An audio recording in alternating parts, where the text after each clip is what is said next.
it and it'll turn it off. Cool. All right, you can Let me start. get this going.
Their players were cut from a different cloth.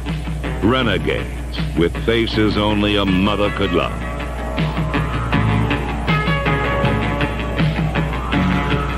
The Raiders cultivated, then reveled in their ominous image.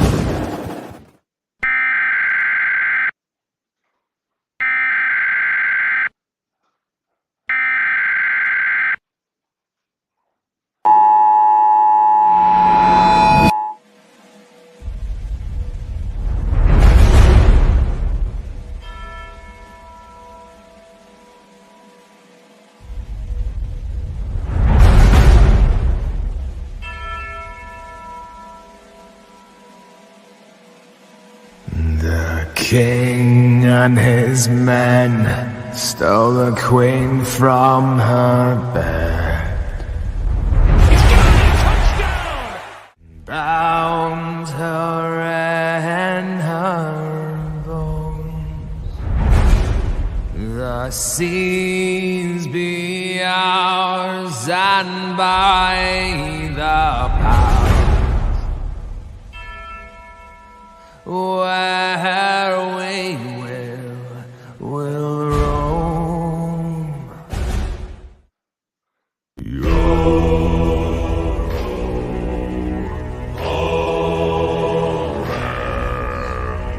Hoist the colors high,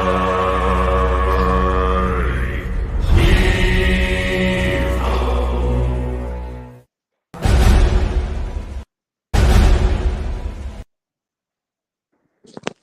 Salute Raider Nation. Appreciate y'all stopping by on a Monday before the pregame. Just going to do a short little live for the next few hours talking about this game and a few other things and, Raider talk going on in the community. Outside of that, I appreciate everybody and salute to everybody in the chat, all the mods, all the people there. Salute to everybody here on the panel. Appreciate all you guys stopping by week in and week out. If you guys want to give a shout out, then we'll hop into what we're going to do. Salute to all you guys up on the panel. Shout out to Red Nation. Shout out to everyone on the panel. Yep, salute. Let's get that dub. Heck yeah, outside of that, like I always say, appreciate all you guys stopping by. Appreciate everybody being here, like I say, week in and week out. Today, obviously, we're going to talk about the Lions and the Raiders going to Detroit. I've got a bunch of people that are actually there right now. They say that place is off the hook at the moment, man, for like Lions fans, literally right now. So kind of wish I could be. Yeah, I kind of wish I could have been at that game, man, but ain't gonna happen. But they say that it's pretty lively over there right now before the pregame. So pretty big environment. Another thing just came through. St. Brown's gonna be ready to play tonight. So I said this game. Yeah, Carlson's out. We'll go over all that here in a second.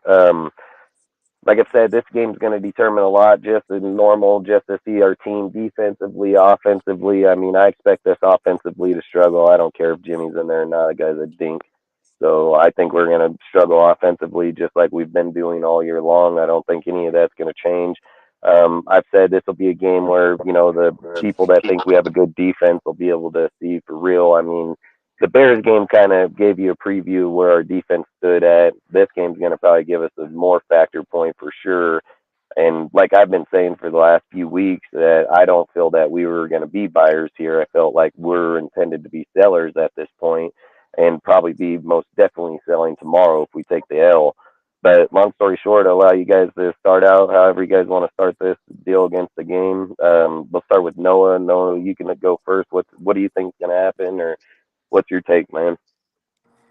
Yeah, I'll let you guys go first. So going into this week, you guys gonna go first? Yeah, sure. Adela, you want to go first, actually? All right, I'll go first. To be honest, what happened? I was just saying if anyone else wanted to go first. Yeah, Noah was going. Noah was going first. All right, go ahead, Noah. All right, so earlier this week it came out that the Raiders had an in-house meeting involving Josh McDaniels. Obviously, the season's gone pretty disappointing according to really everyone's standards. I don't think there's been any excuse. Recently, especially last week against the Bears, was an awful loss. And I think that the team needed some meeting or someone to have some accountability at all for what is going wrong. And, I think the meeting will be helpful for this team going into, tonight's game. I mean, it's been reported that the meeting was positive. Nothing was off the table. Players were reportedly, happy to get stuff off their chest so they can go into Monday night with a reset mind and, just focus on the game plan. So, we'll see how the team plays after last week's fucking miserable game. But, earlier today it also came out that Daniel Carlson might not actually be playing as the Raiders signed a new kicker to that active roster, who I can't remember right now. I'll bring up his name in a second. Jason. But I can't think James of McCourt. I think McCourt, yeah. And earlier today we also activated Curtis Bolton to the active roster and put and DJ DJ Turner. or Turner. Yeah, and DJ Turner. DJ Turner, my bad. Yeah, because Renfro's And- probably going to sit out tonight's game because if they can get him traded, they will trade him. tomorrow. Mhm. He'll be out Right. of here tomorrow. I think Renfro's deal will come Tomorrow's through more in trade deadline- tomorrow's game. Tomorrow, Yeah. the trade deadline is at 4 p.m. Eastern. Mhm. So 1 Yep. o'clock p.m. Pacific time. 1 o'clock. Yep. That what we're saying, Noah? Yeah, and I was just saying, Kanai Malaga, the linebacker, has been put on the reserve list, as a transaction for Bolton being activated off IR. And of course, DJ Turner, we had an open spot open, so he will be, we'll see if he is activated for tonight.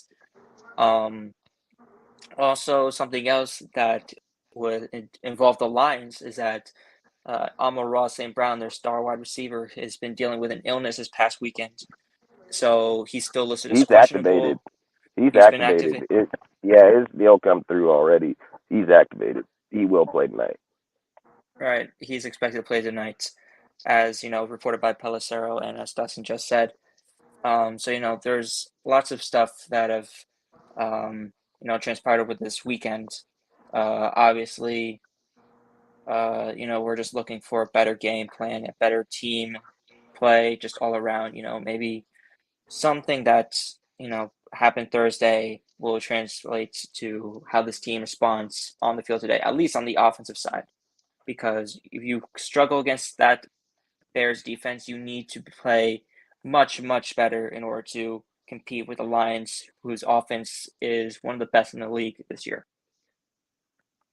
Yeah, and we got our asses handed to defensively and offensively. I mean, until Aiden came in the last 5 minutes, he was the only thing that put points up on the board. The defense didn't stop anything in points whatsoever that whole game. So, like I said, I think when teams are putting up 30 points, defenses are long outside the conversation at that point. So, and again, this game here against the Lions is going to most definitely be another one that's going to show. I mean, I think, like I said, you got a lot of people that are going around talking about Patrick Graham, how he should take over the team and that he's the one, that he has more play capability. Like, I listen, I get at the end of the day people's feelings about an individual, but you cannot act like this Patrick Graham, some fucking Hall of Fame defensive coordinator. The guy is the worst coordinator in all of the NFL, and people are just surpassing this dude and going straight to Josh like Josh is worse than him. There, any guy that knows football or has any football knowledge besides some of these fake ass wannabe Raider fucking so-called fans that claim to be fucking fans but don't know shit about about football, period. Listen, I don't know what your guys' agenda is in Raider Nation to go push false narratives that you guys get these groups together and do it, but you guys got to be about the dumbest fucking people on this earth, because Josh McDaniels got Super Bowl rings that he's called plays. Patrick Graham's never done a goddamn fucking thing in his life. And I get tired of hearing these people keep talking about Graham's defense and how, listen, Graham was ranked 30th last year under Josh's 12th ranked fucking offense under two fucking players.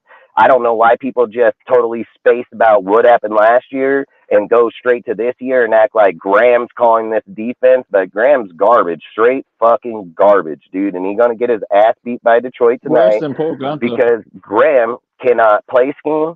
Graham cannot fucking adapt. He cannot get down on the line. If he gets down on the line, Peter's going to get fucking burnt, especially with dudes like this team.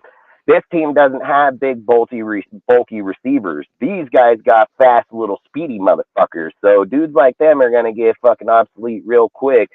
So I don't know why all these fake ass fans think that Graham is straight garbage. And any guy that advocates for Graham that he's good, you don't know fucking football. You about dumb educated in football, shouldn't even be speaking on it to begin with, let alone be advocating that the Raiders need to head down that way.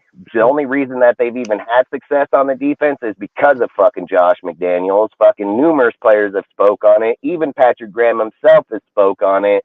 So don't know how these fucking fans that so-called say that they know our team, they know our shit, where Graham himself has just straight said his success comes off of Josh McDaniels. So I don't get this shit.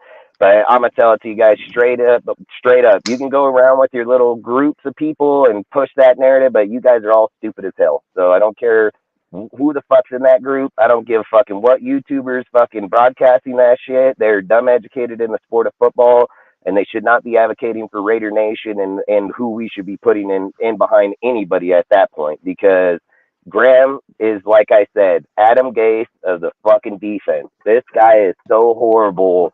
It's not funny. And then they advocate his defense against shitty fucking teams. But even against a team that he should have had a win, that I can go back and show every Raider content creator that advocated that Bears game was going to be a win. I spoke about it on our channel, that it probably was not. Said that would probably be the first indication of getting our ass beat was either by that game or Detroit. Because Graham sucks against scrambling quarterbacks.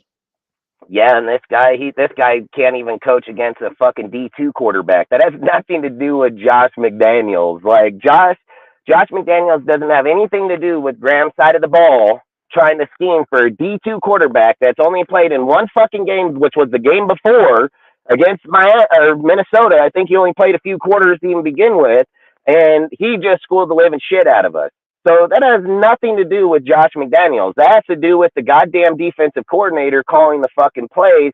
And guess what? If he's getting beat up on a fucking dude like that, what do you think's going to happen with a team like Detroit just coming off an ass beating from Baltimore, getting schooled on, getting shut out? Their intention is going to be to shut us the fuck out, like literally going to shut us out. Then people are going to sit here and bitch about, oh, it's fucking Josh McDaniels and Josh can't coach. But you take out of the effect that fucking Patrick Graham can't stop nobody to save his fucking life, dude. He goes 3 and out. Fuck it. Listen.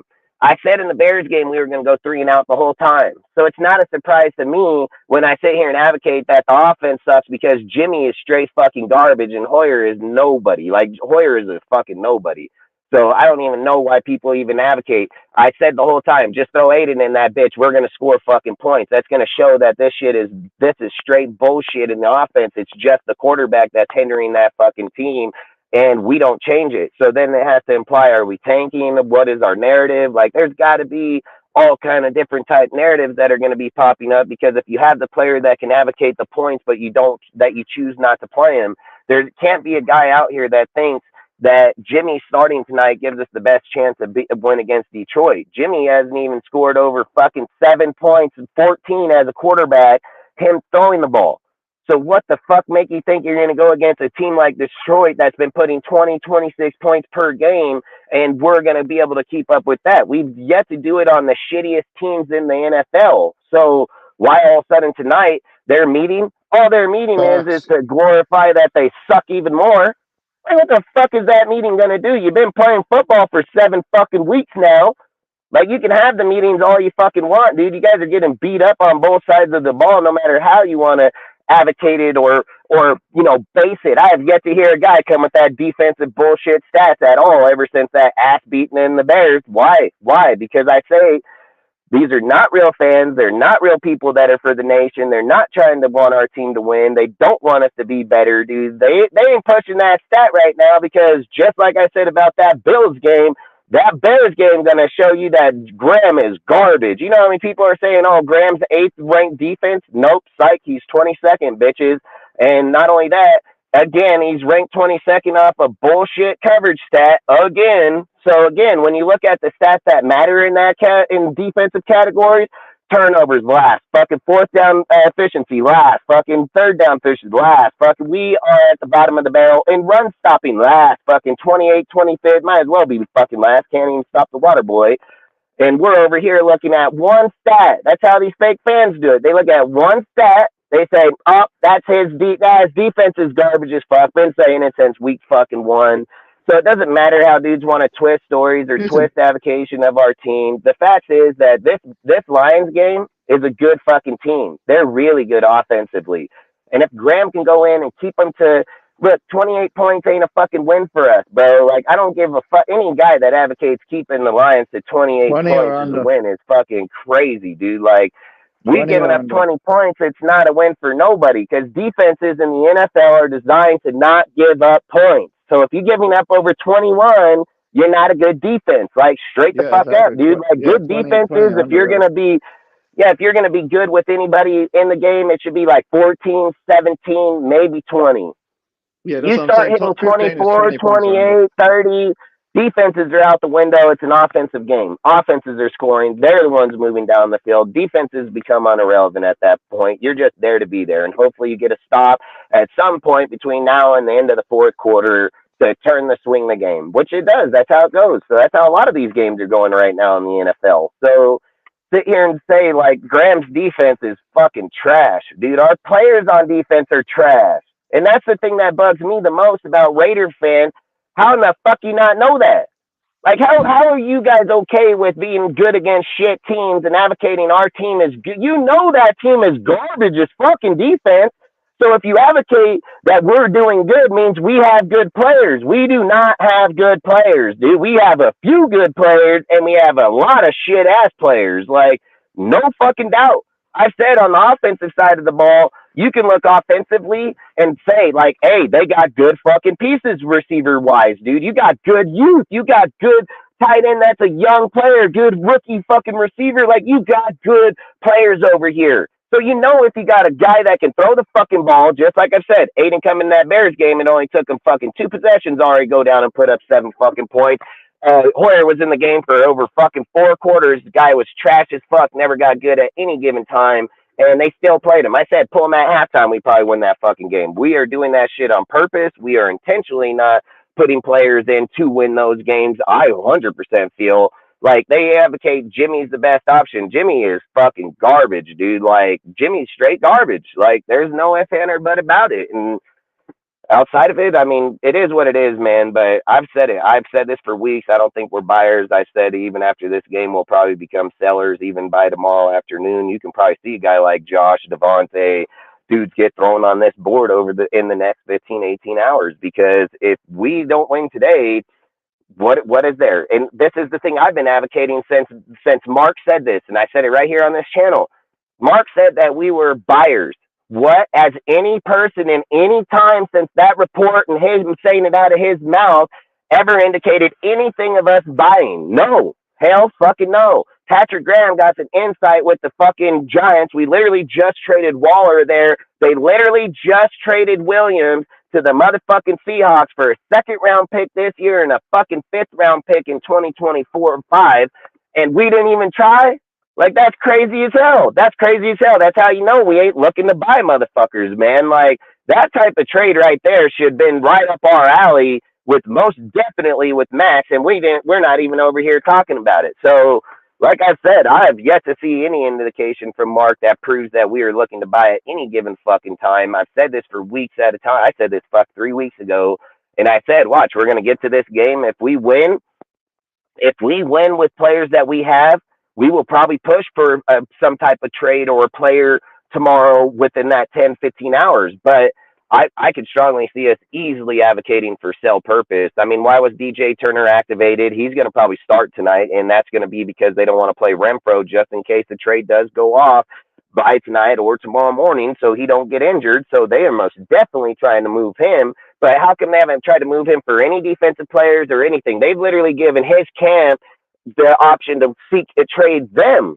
like them and us are trying to help too, but there's not been anything that's indicated any type of deal to Washington for players, for our players, nothing. It's like even like like me and Ozzy were sitting here talking earlier about Sam Howell. I've advocated this dude for like the last few weeks, dude. I've literally said this guy was a true Raider. This dude's good player. We are not advocating any type of trades, not Gardner Minshew, not Kirk Cousins before he got the ACL. We're not advocating any fucking guy that knows how to play football, period, better than fucking Jimmy, which is like 80% of the NFL. And we have yet to even look for any guy. And I've said it, like defensively, it's not going to win us. Quarterback got to be changed first for the offense to score more points. And then you can go get your 1-2 dudes defensively. But I've kept saying it. If you're going to be buyers at the deadline, you're going to need to buy like 5 fucking players because we are not one player away from any type of run in the playoffs, dude. Like, and any person that believes that is fucking straight doesn't know football, don't know how to evaluate football, don't know how to evaluate talent, don't know that the defense obviously trash as fuck. I mean, every guy that knows football knows those D tackles can't tackle. They cannot tackle to save their lives, dude. They're having to have the linebackers come up through the fucking inside to cover those tackles. That's why Masterson over here getting praised on because this bitch doing a DT's job, like literally. So, like I said, man, there's been nothing that's advocated. Williams in that front middle right there would have made our team way better. It would have forced dudes to get to the outside and play, which would have forced more on Malcolm Kuntz's side or Taylor or whoever the fuck they want to put over there. It would have forced people off there, but we don't do it. We don't even trade for this fucking guy. Send him to Seattle that already stacked up like a motherfucker over there, but they want to get him, right? It's just like Claypool over there to the fucking Miami, stacked like motherfucker, but they still trade for the guy. We talk about being buyers.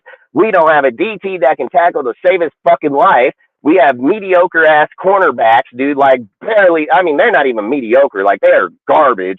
Outside of Tyler Hall, Nate Hobbs, fucking Peters is probably the worst position on the team. Yeah, Peters is so trash. Bennett's gonna get his because he's a rookie, so I don't have an issue with the Bennett deal. Yeah, he's gonna get better as time, so we expect that one. But fuck everybody else, man. I mean, I've said it. If you take Devine, you take fucking Spillane, you take Masterson and fucking Max Crosby off that team, you don't have a fucking team. The DTs is the main reason these guys are gapping us right up the fucking gut, and linebackers can't get out of position in the backfield because more times than not, the linebackers know that they're going to have to fill that middle hole at some point. I mean, let's be honest. We want to talk about developing our team, being better in our team. Let's go back and look at how many times Masterson has literally been on the outside edge of the fucking game, literally have to pull off to go right up the gut and stop a guy at the fucking line. He can't get out of fucking position to cover a guy in the field because of the fact that he has to be more responsible than the fucking DT that is literally staring at the dude right in front of him and cannot stop him. And we don't go and evaluate that. But we should have had a guy here this week. Like, we should have had a guy in the building this fucking week for this game intentionally. You got 2 good-ass fucking but I don't think Montgomery's in there. I think he's hurt right now. But fucking Gibbs, still good-ass fuck. One of the highest running backs in the draft come out this year outside of Bijan Robinson. And we're just like, act like, no, it ain't nothing. We can't tackle dudes to stop them in the gut. Not at all. You don't make a trade to no team. No team. You talk about why didn't you add up any fucking team? You got 31 teams in the NFL, man. Hit up one motherfucker, send one D tackle this way. That would give us indication that you are trying to win now. You're trying to be buyers now. You got all week. You get to fucking Monday and still has not yet to be a report of any fucking player on the board, any player even getting looked at. You're just hearing people from YouTube channels that are proposing trades. Those have not been any trades that have been spoke of in the NFL whatsoever. So, again, there's big old fucking flag saying, beep, beep, beep, not doing shit. Like, not doing shit. And then we're going to go into this game hoping, like, come on, dude. Any guy that bet money, there is not a Raider fan that got money on this game, bet Raiders. Not one fucking fan, not one motherfucker, period. Because in logical betting, these Raiders are fucking getting smoked, bro, like by 7+. By 7+. That's massive in the NFL. So to sit here and indicate, like, oh, yeah, no, that's dumb as hell, man. Like, you have to know where your team stands. When you look at offensively, their team is way more offensively put together as a team than ours. It doesn't matter if we got Devontae. Devontae ain't doing shit. I even said Travis Kelce got more yards than Devontae. Like, it's just getting to be ridiculous, dude. Like, you're sitting here, and I don't know if he has more. I know he's right around it. I just know he's right there with them. But that's all I'm saying. Like, we are not offensively doing shit. Then we're like going to go over here and talk about Peter's going to stop dudes like St. Brown, fucking Jeremo, fuck all. These are burners, bro. Fucking Peters been burnt every single time he pressed a dude online. Every time Peters is pressed online, he's been ran for a touchdown or fucking massive play. Peters is scared to tackle. He seen when that fucking halfback in the Bears was hit sticking motherfuckers. This fool wouldn't even get in front of him. He literally stood on the side and was like, hey, fuck, don't hit me, man. Like, how's that talk about I'm from Oakland? Oh, he's a fucking Raider. He's Oakland. Nah, that's a bitch right there, dude. That fuck, I ain't never seen a Raider player just step out of the fucking way because he was worried that this dude was going to hit stick his ass, dude. Like, that's all Peters has become, is a bitch. He's just taking our money and we're okay with it. The camp that advocated for this dude has literally got him on the burner now because they can't eat crow. They just got to put everybody under the bus. Like, that's all I'm trying to say is where on the defense does it even advocate at any given moment that we are better than this team in front of us? It's not. And that's why I keep saying when you hear falsified reports about where our team is and you go down the road with these dudes that are pushing you down the wrong road, there got to be voices that stand up and say, like, hey, bro, like, literally, Graham has yet to stop any defense that's good. At all. At all. This year or last year. Like, at fucking all, dude. Like, this is the other thing. How do you advocate that Graham takes over the fucking starting job when his defense was ranked 30th last year all year? He never did shit worth a fuck. And then this year, he's right back there. Watching these next 5 games, watch where that bitch going to end. He's going to be 30th again in the NFL. Wait till we play the Lions, KC, and whoever, like any of the other top offenses. You got the Vikings, the Lions, the Jets. Yeah, you got multiple teams over here that are going to put us in our area that we're going to be, belong in. And that's why I don't understand how they don't see that with Graham already. I seen that shit in week 1 against the fucking Broncos. Been talking about it ever since. And dudes are like, oh, this game. No, you choosing your games. You're picky. So you don't even recognize when your team is bad, which we've already recognized in like week 2 of the fucking season. So to sit here and put behind, like, keep pushing narrative behind that we're good. No, hell fuck no. I've said it the whole time. I'm not here to tell you, like, what I say is 100% facts. I just told you where you can go look it up. I said, we literally played the Pittsburgh last year. Go look at the stats. Tell me where it shows that we're better this year than last year. It's not because it has same stats. I said, go to the fucking Charger game, look up Charger game. It's almost exact fucking score to while we lost the game the year before in the opening game. Look at the stats. There's nothing that indicates that we got better. So these people pushing these narrative fucking deals, Scout putting us 2-3. Why doesn't Scout have this week shit with the Bears ass beating in there, advocating for that fucking defense and how good it is? Because that's fake narratives. You're pushing fake narratives. You're trying to make people look better than they are. Why are you doing that? To me, this seems theory as fuck, dude. Like, it seems so theory, it's not even fucking funny. Why are you advocating the guy that is the worst D coordinator in all football and acting like this dude's good? Like, I'm mind blown on this. And dudes are like, yeah. No, you dumb educated. You don't know your shit. I can show you this guy hasn't done shit. And the only time he ever did shit was with the Giants when he came from the fucking Patriots to the Lions or to the Giants. And that wasn't even his team. And it was a top 5 defense. And guess where it was ranked? The following season, 22nd. How the fuck go from 5th to 22nd if you're this guru defensive guy? And then from 22nd, it went to 26, 28. It's just downpleaded, dude. Didn't do no better. The second they got rid of Graham, what did that defense do? Win.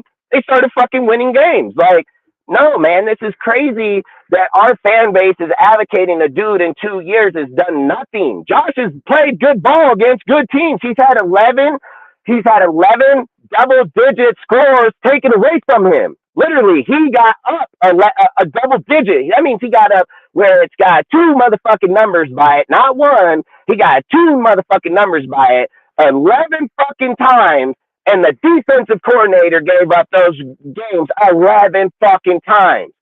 I'm mind blown how these dudes think this guy is fucking trash, dude. Like, and this is the thing, like, this game here will show, like, our team ain't anywhere close. That's why Mark ain't buying. He ain't out there advocating for trades or people. And the sooner that Raider Nation fucking gets on this goddamn fucking real football trend and starts talking about real shit in our team, we can probably get a lot better and be better as a fan base. But these narratives like we're going to go beat the Lions, man. If we beat the Lions, I'm going to say it. It's going to be like that Green Bay Packer game. They just did not fucking show up tonight because there is no way we are better than the Lions than any. There's not even been a game.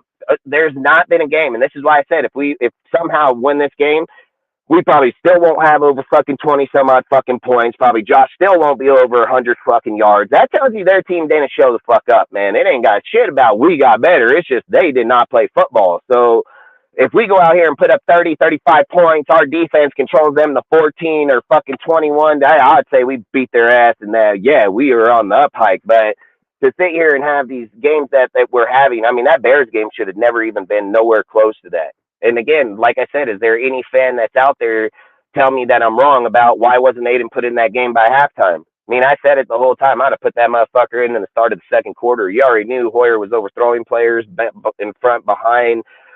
He wasn't nowhere even close to his players. And then to advocate that, he had the best practice this year or this week, bullshit. Aiden came out. He fucking had a little off targets in the first few. He threw the interception trying to go deep downfield, but the next possession he come on the field, his shit was already geeked out and he was already working his shit downfield. So if you're telling me it took him 3 possessions in the NFL, so 3, that was not even one whole quarter. It wasn't even 5 minutes. And he already scored a touchdown when Jimmy or Hoyer was here for 3 fucking 4 quarters damn near and never even came close. Like that just tells me, like I said, when Jeff brought it up in the beginning of the season, week 2, like what's the Raiders' identity? And I said tanking, because you just can't have games like that indicate we're winning when we are clear as fuck losing. So either way, you guys speak. I just want to get it out because I feel like it's this crazy talk how people are pushing these narratives on players. But again, I don't see why Tristan doesn't have this fucking post out the defense with this game or with all the games, to put where we're at. It's things like this that make me skeptic about Raider fucking fans in general, that they're not questioning the guy that's putting that shit out. And if they're real content creators or real fans of the game, why are they not questioning them? Why are the rest of the other fucking games are at? And then you got your fans over here that are talking about, oh, Dustin, we got the top 10 fucking defense. No, you don't. No, the fuck you do not. You're fucking being lied to, man. You ain't even close to top 10, but you don't fucking bring that up to nobody else. So all you fucking goons running around over here in the backfield really believe you do when you ain't nowhere even fucking close. I mean, that's the things. I don't understand how you take 3 games, say that, why didn't you add the Bills game? I tell you why you didn't add the Bills game, because you got your ass kicked. You got your shit pushed in. Just like in training day when he sits at the table and he's like, you ever get your shit pushed in? Yeah. Like, that's what happened. You literally got your shit pushed in on them and in fucking the Bears. And motherfuckers are acting like, oh, what the hell just happened here? We're this fucking elite defense. No, you are not. You claim your elite defense against shit-ass teams. That's how you're comparing. You compare that your elite defense on the 32nd ranked team in the NFL, the 31st ranked team in the NFL, and the 30th ranked team in the NFL. Like, there was nothing that indicated this team went up against even the Bills are being called frauds now, and they beat the dog shit out of us. Like, what's the Bears? I mean, look, that's how this team was from week 1, and we barely beat the Broncos, and everyone knew the Broncos were going to be ass most of this year. And they got 70'd on. Exactly. That's all I just say is like we gotta be just on top of our shit, so that way when we're talking to Mark or having fans stand out there, it's just like I said, the fan base for Raider Nation is millions. It's fucking millions. I get a guy, he sends me a petition and he says, hey, sign this petition for Josh to be fired. I said, oh, all right, let me see what it is. I thought they would have a few million signatures. They got 9,000 people. And the first thing I thought was, boy, you guys got to be about the stupidest fucking people out there. You start a petition, you get 9,000 people. Well, let me just put principle to something real fast, because, again, this is how you know motherfuckers are just uneducated. 1, Raider Nation is millions. It's fucking millions. So if you were going to advocate for an individual person on a team to be fired, you're going to need like 5 million signatures to even walk up to Mark and be even valid. When you're talking about 10,000 signatures that is on a petition going around, that is like a fucking sand grain on a fucking beach. It is irrelevant. There's a fucking billion of them bitches all over the fucking shore of this. It doesn't mean nothing. 10,000 signatures on all. Why is that bitch not in the millions if so many people hate Josh McDaniels? That shit should have 100,000. Bam, that fast. And then you got a guy that goes to the fucking Aces championship, go to telemark. It's one fucking guy. It's one guy. Where in the fuck is this big ass petition of all these dudes? How come there wasn't like 100 motherfuckers standing there at that Ace game? Because that was women's basketball, so 100 would probably been more than them in the fucking stands. So he probably would have made a fucking point at that game. He probably would have been like, hey, Mark, we got more fans here than you got in your fucking championship stands over there advocating for your dude to be fucking fired. But you guys are dumb as hell. Fucking, you guys are so weak-minded.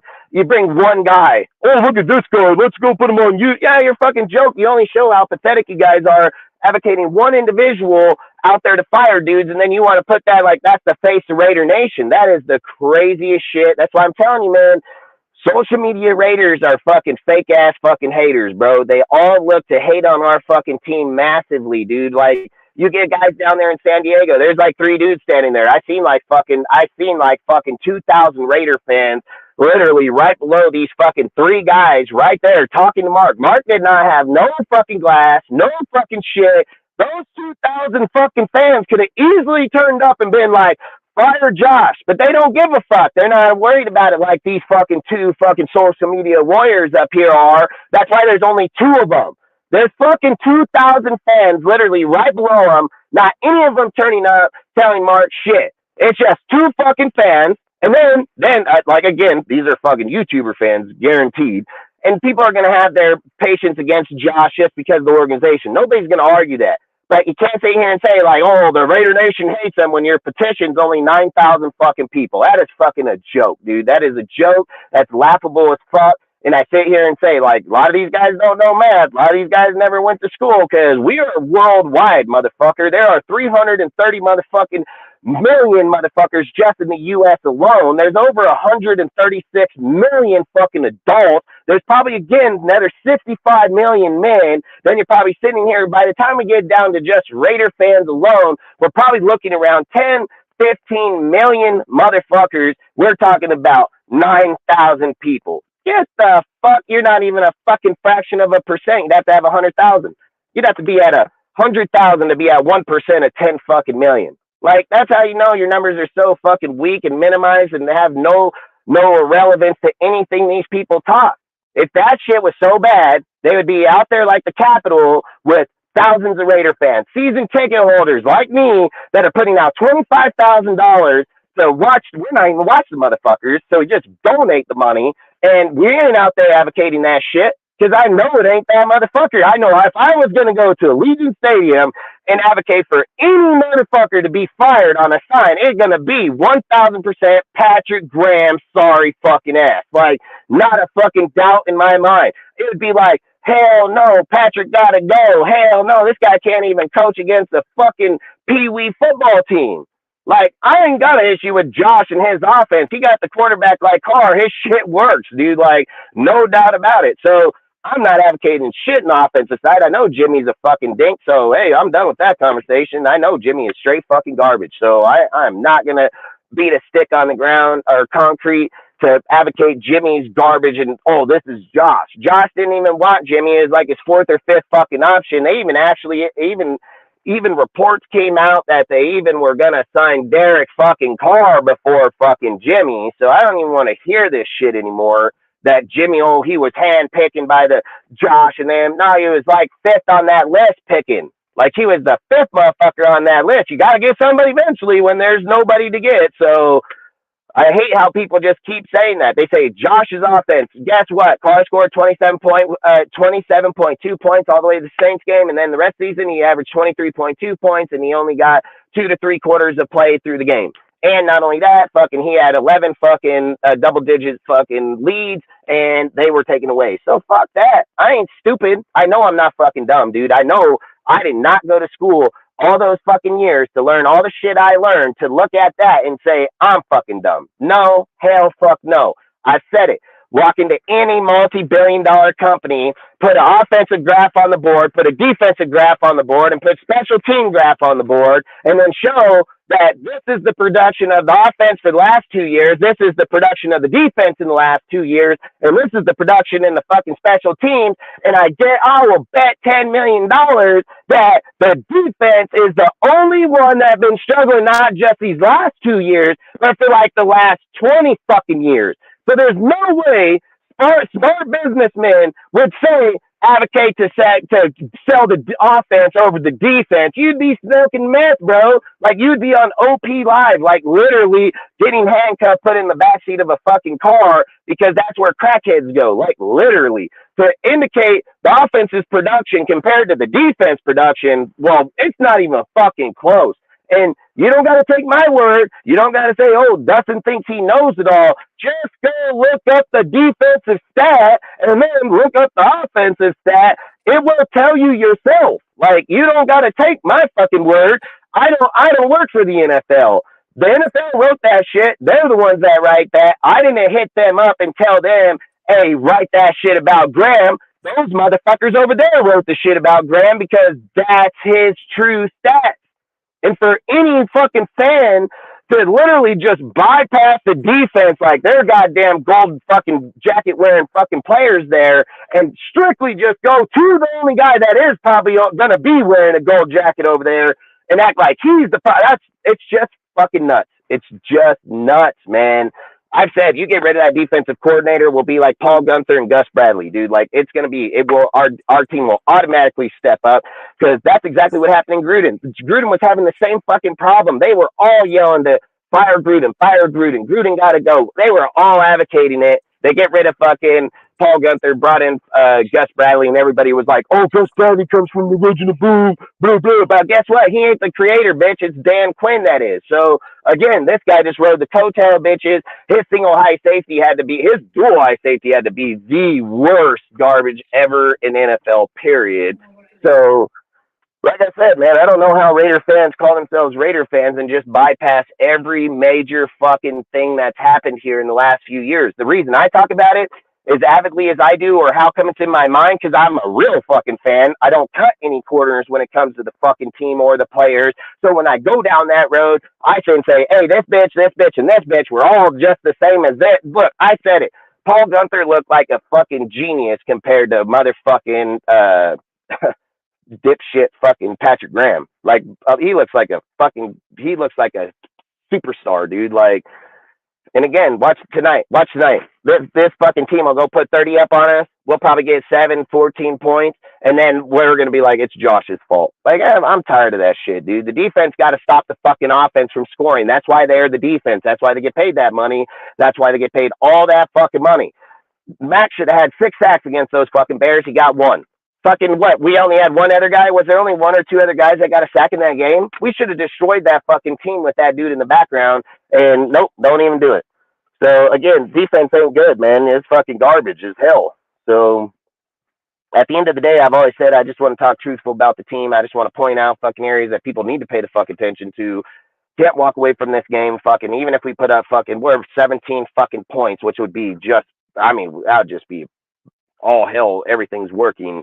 But the defense is where it's going to be, dude. Like, people can sit here and say, oh, the defense gave a 3 and out. Guess what? They're playing 4 quarters. They're eventually going to have 3 and outs. Like, there's no team, not even the best team in football, gets 3 and out every fucking down. So to indicate that, oh, our team got a 3 and out, what, once in the third quarter, once in the fucking 2 times in the second, it's expected, motherfuckers. Motherfucking guys playing for 60 fucking minutes. I hope they can get more than 1 or 2 fucking 3 and outs, dude. Like, if you advocate to be good teams, even the Niners are fucking having struggles, and they're not 3 and out, and they're a way better defensive team than us. So, again, I don't get it, man. But long story short, like I said, I'll say my piece. I've said it. I think this line's going to beat the shit out of us. I think Dan Campbell is going to be like, yep, I'm going to go show these motherfuckers just where we are as a team, but who we Raiders are as a fucking team too, because this dude just took a fucking fat L against the Baltimore, which is one of the best teams in the NFL, which the Detroit is ranked the 3rd best NFC team and probably 2nd, especially with the way the Niners are fucking crumbling down right now. So, and Purdy over there, all these guys, oh, Purdy, oh, Purdy. What? Purdy probably leading the league in interceptions now, too. Like, that's the shit. I hate how people label football and players too soon because of systems or where they come from. This guy, he just been throwing picks left and fucking right. He causing them the losses in those games. So, no doubt about that. But long story short, like I said, I think this game is going to be high on their side, low on our side. I think we're going to most definitely, defense is going to struggle. I mean, I don't see there's nothing that showed this defense has gotten better over any of the last few weeks. Offensively, I've said it, you're just as good as Jimmy. Like, that's just plain simple fucking facts. I'm not going to say we're going to put up points or not put up points. Our offense is as good as Jimmy Garoppolo is. Like, plain simple facts. I don't give a fuck what plays Josh McDaniels calls because this bitch can't throw over the linebackers. So his playbook's limited right away. It has nothing to do with Josh. Josh can give him every best play call to call in the game. Jimmy can't throw fucking 20 yards or 15 yards downfield. So half the playbook's already negated. Half of the fucking play calls when you call, your first, second, third, fourth route, 2 of the 4 are already just taken away. So, like I said, you're as good as Jimmy's dink and die of fucking routes. He's probably going to try to throw deep downfield just because Hoyer did it over there and Aiden did it too. So Jimmy's going to try to feel like, I got to come into this game and show I can throw one down. He's probably going to throw into double coverage, get picked the fuck off, dude. It's probably what's going to happen. And go from there. And if not, he gets one pass to Tucker probably because that's probably, or Jacoby because he pick sucks Jacoby like a motherfucker. So it's going to be one of them, and then we'll go back to fucking drag, slants, fucking dink and dive routes because it's all this guy's done. It's all he's done. There's not anything in any game where Jimmy's come out and said, I'm here, let's go deep downfield. I'm here, let's spread these fucking guys out. Nothing. There's nothing. One game, he plays one quarter where he starts moving the ball with fucking Mayer, probably the best game Mayer had, and then just walks the fuck away from him. Like, this guy is the worst guy. Jacoby Myers, fuck, he'll have 1,000 yards this year. Mark it, dude. Jacoby Myers going to have 1,000 yards just because that's the only guy Jimmy throws to anyway. So, and again, it's not because he's better or not. It's just that why isn't he throwing like that to Devontae? And I'm not going to say like Jacoby shouldn't. If Jacoby's there and he gets it, that's how it should be. I've said that the whole time. I don't think just your name's Devontae, you should get it. The thing I would pay more attention to is like, fuck, got $42 million sitting right there not doing jack shit. So, Jacoby's only $11 million. People advocated on this channel that you didn't want to sit the quarterback. You didn't want to sit the quarterback for $20 million, but you'll sit your starting fucking wide receiver for 46 and be okay with that. That is fucking crazy, dude. So again, I don't think you can get better until we start getting rid of some players for one and start putting the team shaped to where, like, this is the other thing. If we don't get a quarterback that can service Devontae Adams, what good is Devontae here? What good is it? Doesn't matter.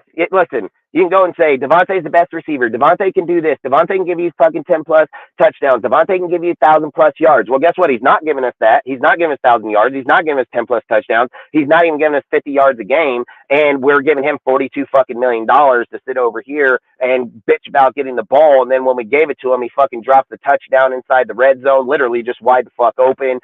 There's a lot of shit, man. So all I'm saying is this guy's $11 million.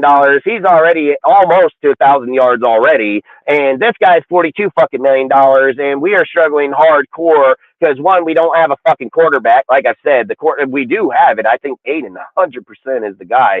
But we can't, how do you know? What are you going to do? Wait till week fucking 13? Oh, let's put Aiden in now. Like, that's all I'm saying. It's just planned to fail. And then people don't notice it. So they talk about us being like we're succeeding when we're not. There's not been one point in the first 7 games that Jimmy has given anybody confidence on this fucking panel that he's going to go out there and beat a good team. There is not, and if there is, man, I feel sorry for your football knowledge because that bitch is trash. Like, he is straight trash. So, again, I'm over it. I'm done. I think I'll sit here and bash this sorry bitch the whole time. And Graham, because I think until these two dudes get the hell off this team, that's where a massive part of our problem is. And it's not about, like I said, the defense. The defense got good pieces in there. But when you got Graham that can't scheme a team and you got Peters that plays fucking 10 yards off every fucking play, if a first down is 2 yards in front of him, he playing 10 yards off. How in the fuck you stopping the guy from getting the first down if you're fucking 8 yards off of the play before it ever started? Like, that shit don't make sense. So that tells me you trying to give him the first fucking down. When this guy at the quarterback looks over there, sees you fucking 10 yards down, and he says, oh, hook route, just fucking go 2 yards, turn the fuck around, and I'm going to throw you the fucking ball. What? You just got to, oh shit, come off 10 yards back. Fuck, that's 30 feet. And you're going to just cover that? No, hell no. Like, no. Like I said, that shit is skeptic as fuck, dude. So you can't say, oh, we're going to win now. We're in this. That shit, those plays right there tell you you're not. Those type of plays tell you you're not in those games, tell you you're not looking for that type of mentality for your team, and you're fucking lying to these motherfuckers. And then you get all these guys twisted in their emotions because half of them believe the shit that comes out of these guys' mouths. And then guys like me don't believe it at all because I played football. I don't need this fucking old fucking dink ball, fucking bowl cut motherfucker tell me how to look at a team. I've been playing on football my whole life. He'd be the last guy. Mark would be the last guy I ever took any advice from how to build a team or not. I've said this over the last few weeks. Like, people will keep advocating that if it wasn't for Mark, we wouldn't have Vegas. Well, man, motherfuckers, I hate to burst your bubble again, but we wouldn't be in Vegas if it wasn't for Jerry Jones and Robert Kraft that blocked us in LA to take over the Coliseum, dipshits. Like, it wasn't fucking Mark that got us there. It was these two motherfuckers because they had DraftKings that they wanted to legalize that shit, and they knew that Mark and our team was going to be the label, which it was, and we did get it done. But it's been the epitome to us ever since it's happened. It should have been the Chargers there. We should have been in LA. Like, that's facts, dude. Chargers have no fan base, dude. They should have went up there, but they don't have nobody, so they couldn't push it like Robert Kraft and them did. I was alive. That was all their group. Now he's fucking dead. They're trying to carry Mark along. Mark's a dink. Mark's a fucking dink, man. Like, this guy is a joke. Like I said, we got blocked in LA, dude. If Hal was there, we probably don't get blocked. He probably laughs at them and fucking tells them, fuck you, this is our stadium, just like he's done before. So, man, Mark is a fucking faggot, dude. Like, that guy is a fucking joke. He ain't done shit for this fucking team. And if he wants to go take credit for hand warmers for college, kudos to him, bud. Like, fucking, that's about all you're going to get from me. But that stadium ain't there because of him. That stadium was put in place by multiple other people that had a way bigger agenda than Mark fucking Davis. I've said it hell of a time. Ronnie Lott and the Niner players went to Oakland and advocated that they would fucking put the stadium up there for the Raiders as long as they got 30% of the fucking, of the team. They would have paid. So there was already a way to keep the stadium there. They didn't want to keep it there, dude. So I hate how people just keep advocating like you don't say the whole truth or the whole story or how we get places or why we're fucking failing. Like, people can sit here and talk all the shit they want on John Gruden. John Gruden has more heart in his fucking soul about this team than any person that's ever been in there. There's more videos surfacing now about how John Gruden was telling the players in the locker or in the rooms where you need to man the fuck up. You need to play better fucking football. It's time to put a foot where Josh has that video. I want to see where people are advocating those type of fucking deals. Like, people can claim Gruden was the worst. Gruden had what it took to be a Raider, dude. And I've said it. Like, I'm not going to say that Josh don't have the skill to win as a Raider, but I'll be honest. Like, I'll be the first to say, like, Josh is not like Raider person. I've said Jim Harbaugh has the Raider mystique more than anybody because of the fact that he's like Gruden. He don't give a fuck what you think. He don't give a fuck about your opinion. He's going to break this bitch down and build it up because why? Because he's already had success doing it. He don't need your fucking opinion. He's going to take his, and he's going to go get Dobbs, and he's probably going to go get Vic Fangio off Miami because they're good fucking friends.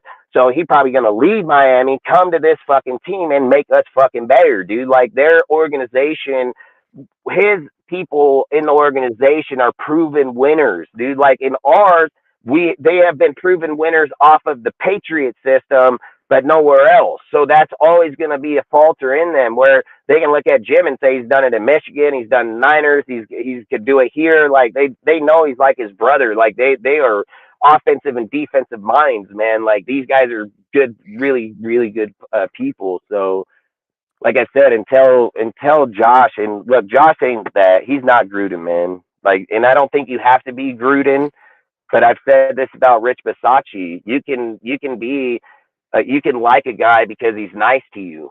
But if you're playing football, guys like us they don't really respect those type of guys because we know we can get over on those guys.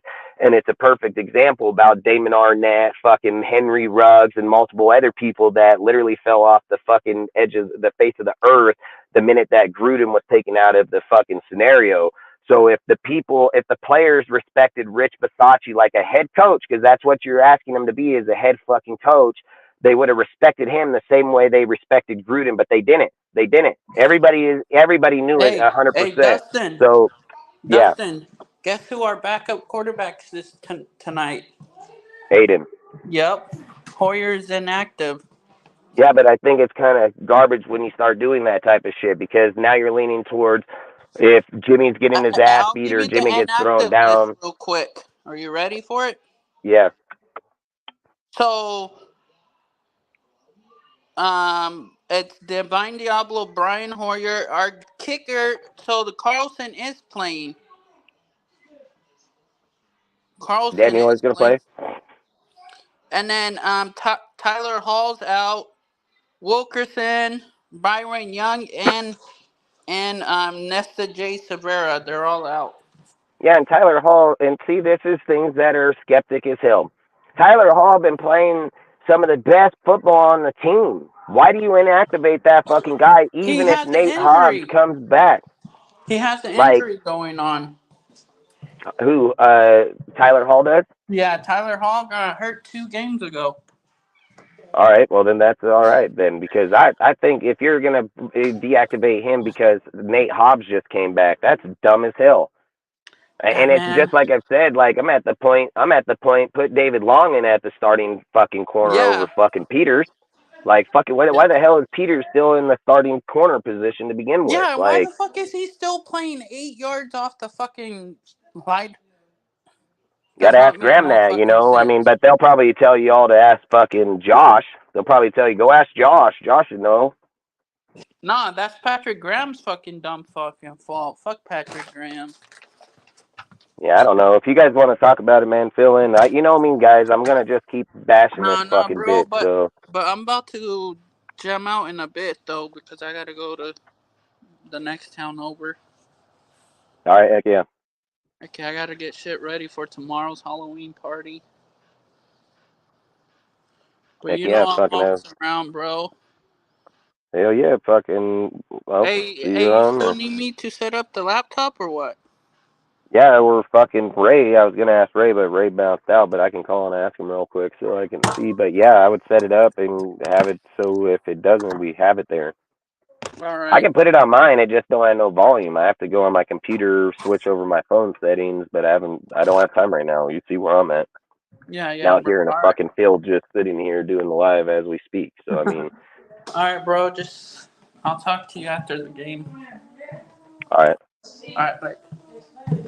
But either way, I mean, I just say like I feel like the reason I feel like I speak on a lot of this deal lately about Graham or things because I've always said if Josh was the problem, I'd be the first motherfucker to say get rid of fucking Josh, like in a heartbeat. I would not. I don't have any deal against them, but the fact that there ain't nobody out there even advocating Graham just tells me that these are all fake ass fans. They don't fucking know shit about the sport because the defense is straight garbage as fuck.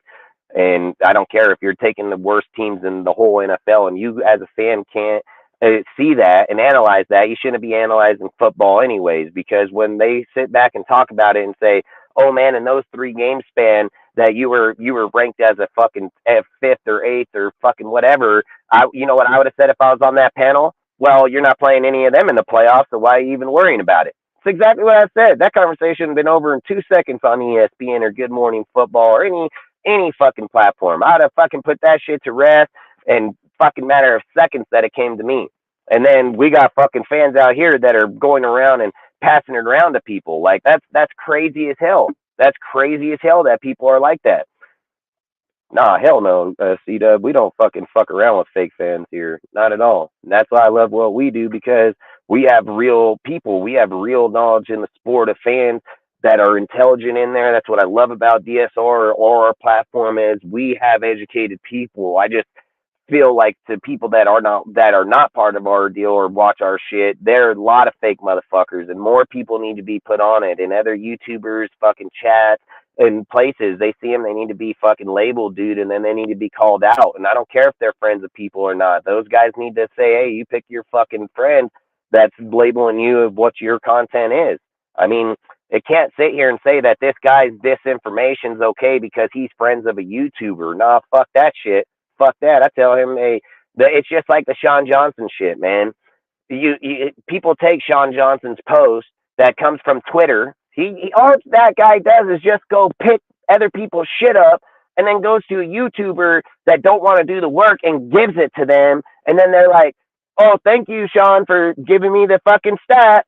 I'm like, no, don't give me that shit, because a lot of times it's bullshit to begin with. Like, I don't need you. Go get my shit and give it to me. Like, that's all I'm saying. Like, why are people not calling out these types of people, dude? Like, how many shows have you been on? Between any types of shows, from all these guys, no matter what group they're in, and this guy given, how many times you been on a show and been told that's fucking bullshit? That's a bullshit stat. That's a bullshit fucking post. It's been on all kind of lives. You know why? Because he giving it to all kind of motherfuckers and nobody's checking that shit. They're just taking it because he gave it to them. I'm like, you ain't giving it to me, bitch, because we didn't look it up, so there's no way I'm going to take it from your non-fucking disinforming ass and put it on our shit and then talk about it, make up a whole 30-minute spew about it, and then be wrong. Like, that's all I'm saying. Like, they don't do that. They just like, thank you. Nah, fuck that shit. Fuck that. Then you guys go in the chat. Then you're going to go give it to the next guy. The next guy that's going live in 30 minutes, he's going to have the same bullshit stat until somebody brings it to their attention, like what, around noon, when it's already been passed through, like, 5 YouTubers and all their bullshit. And then somebody at noon fucking identifies it, sends it to them through Instagram, and then that shit becomes irrelevant. But the whole morning, that's all they talked about. See, and that's why I say, you're just not doing your homework on your team. The minute these guys bring that shit to me, I don't gotta research it because I know that's bullshit. Like, I know. You know why I know? Because I research this shit every fucking day to no extent.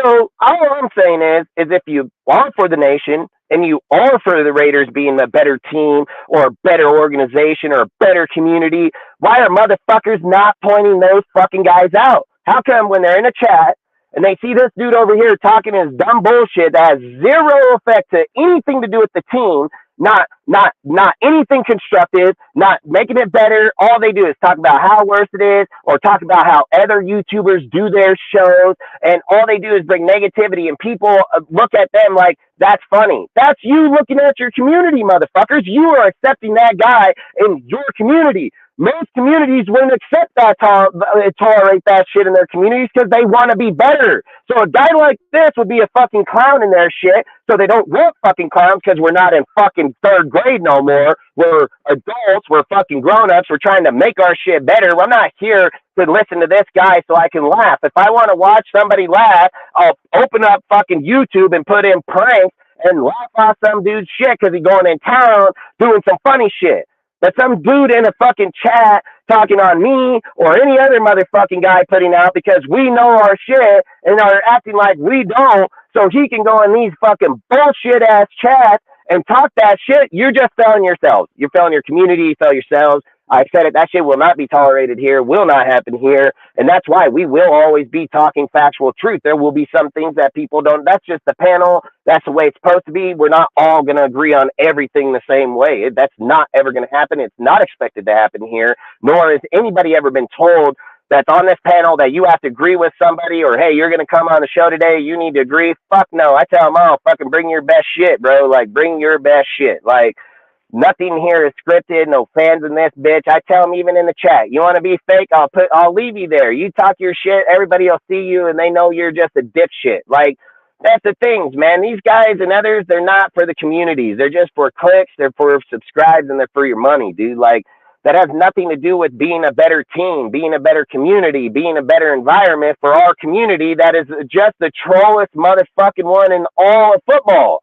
Like, it gets to be so troll because everybody allowed it. Losing or not, you should still have winning mentality. Regardless if our team is losing, real fans want to win. So they're going to be just like me. I've lost for 20 fucking years. Every single time I come to the chat, every single time I come to this platform, I talk about what can make us better. I never talk about, oh, this is destroying this. I say Graham's garbage. Like, I find the problem, I fucking identify the problem, and then I attack the fucking problem, dude. But I never have I ever bashed our team, have I ever bashed this deal. I bashed the fucking people responsible. And for 20 fucking years, I've done that. I've never shit on the Raiders. I've never not supported them, dude. But too many of these guys, and especially this year, it is getting to be, we're in week fucking 8, and it is already a fucking joke. Like, we're not even in remotely through the year, and we got these fake ass motherfuckers coming up here trying to talk football, and every time they bring it, I ask them, well, where is it? Show me the stats. Show me where he fails as his spot. Just show me.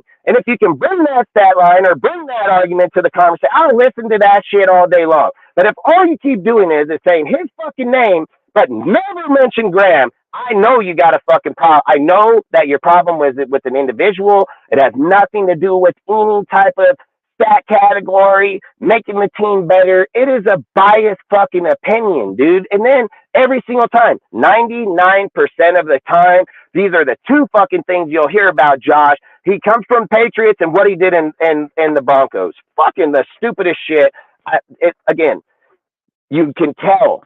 And then guys like me that go on the platforms that are trying to make a difference, I'm not going to concave to nobody's bullshit. I don't care. A bunch of you fucking retards get in a circle and fucking circle jerk each other, saying the same fucking song over. I don't give a fuck. I don't care. I'm not going to suppress nobody. I'm not going to change the views of how I see the sport. I research it like a motherfucker. I watch film like a motherfucker. I study players like a motherfucker. I have zero biasness to any individual on any fucking team whatsoever. I call the game that the way it's supposed to be fucking called. The true game of football, the way that it is supposed to be, is how I see it. Now, if people want to give me shit about it, great. I don't give a fuck. That's why I'm live all the time. I don't care about their opinions. Have you ever seen me stop giving my opinion? No. Have you seen me stop fucking evaluating it the way I do? No. I don't care. They're irrelevant to me because those guys don't know shit. So if a guy came here that was very football knowledge and sat down with me and debated me and got like to the point where I'm like, yeah, you're right, like I would probably change my shit.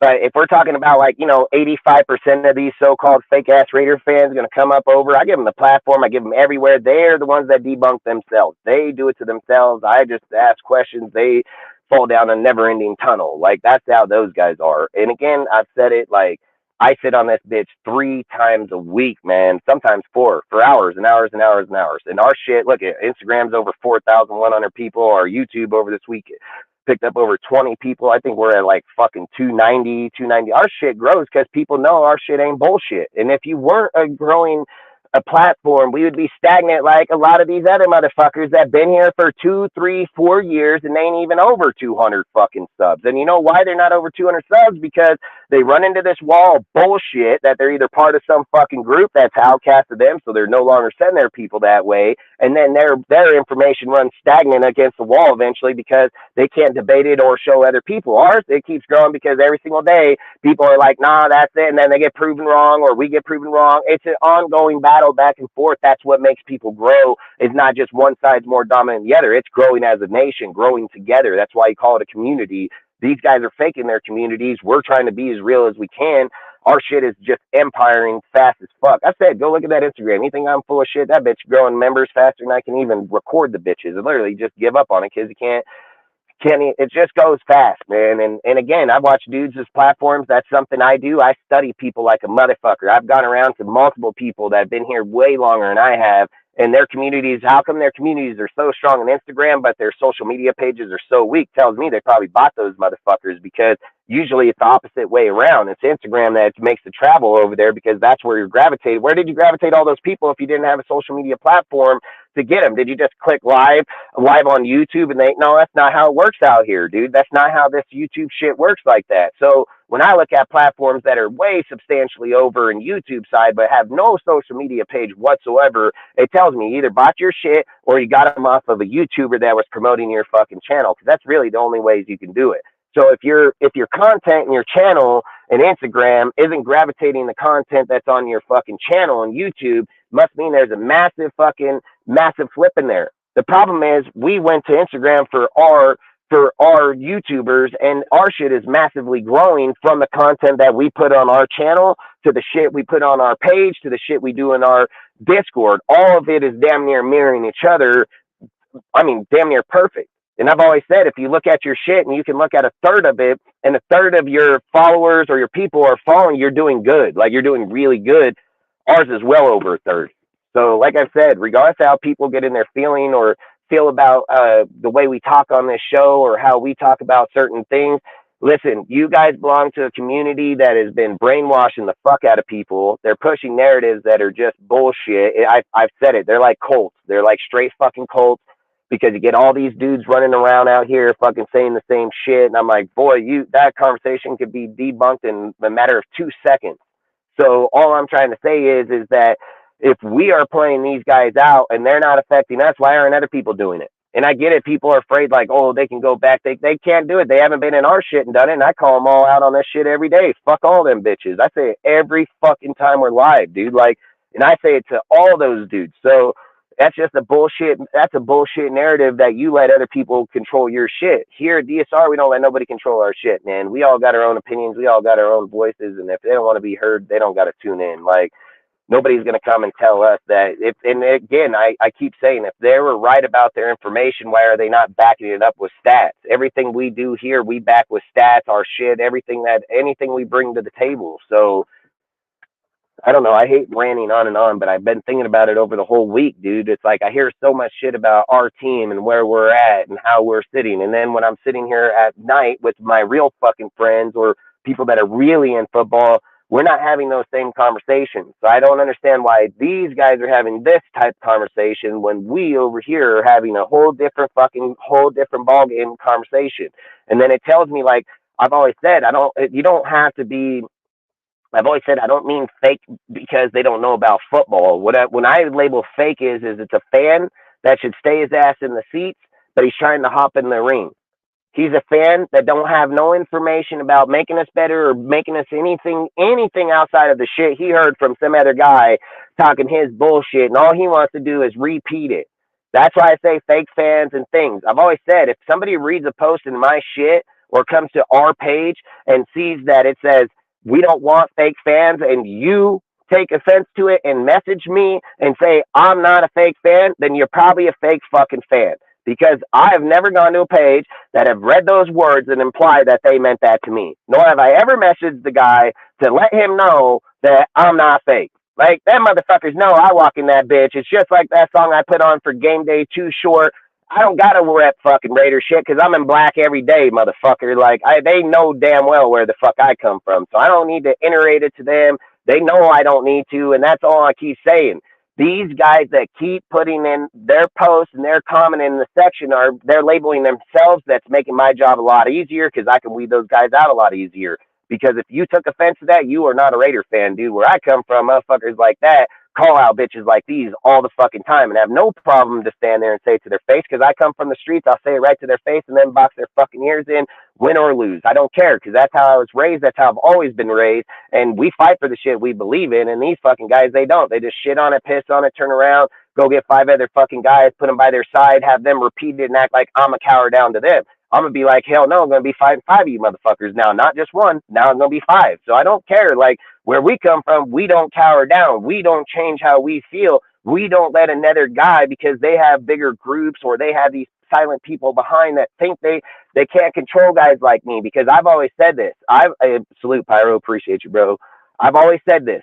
I am open to everybody on this platform. I don't have a mask on. I don't hide behind any words that I say on this platform. Any guys that claim that they're true Raider fans, that they're true this, that, the other, I go to the games all the time. A guy can walk up to me, blindside me at any time. I don't know who this fucking guy is. I wouldn't even know him even if he hit me. I don't know them like that. They know who I am. And the thing I iterate all the time, I didn't come to YouTube to find fucking friends. I got family. The big fucking difference. I didn't come to YouTube for a guy to protect me at those fucking games. See, the reason that I'm willing to stand there and let a guy blindside me is because I roll with about 9 family members at all times that come from them streets that will beat the living fuck out of these dudes. So I can give a fuck about it. I don't walk anywhere in this world fucking scared. I am not fucking scared of no motherfucker in any YouTube fucking channel, no matter who the fuck his friends are or what they talk or what they say. I've given them all my phone number. My shit's on my page. My number right on that page. I've told them all where I'm from. I tell them where I go. These guys are fake. They don't show up. They don't call. They just talk in the backgrounds. They're not men. They're fake ass men. Dude, I'll go around. I give the guy my number. I've literally gave every guy that goes around out here talking shit in these chats or behind, I've given them all my phone number. I've never hide from none of these bitches. I've told them all I'll meet them in the J-Law, smack the living fuck out of them right in front of their little so-called fucking Raider friends, and I'll beat the shit out of them.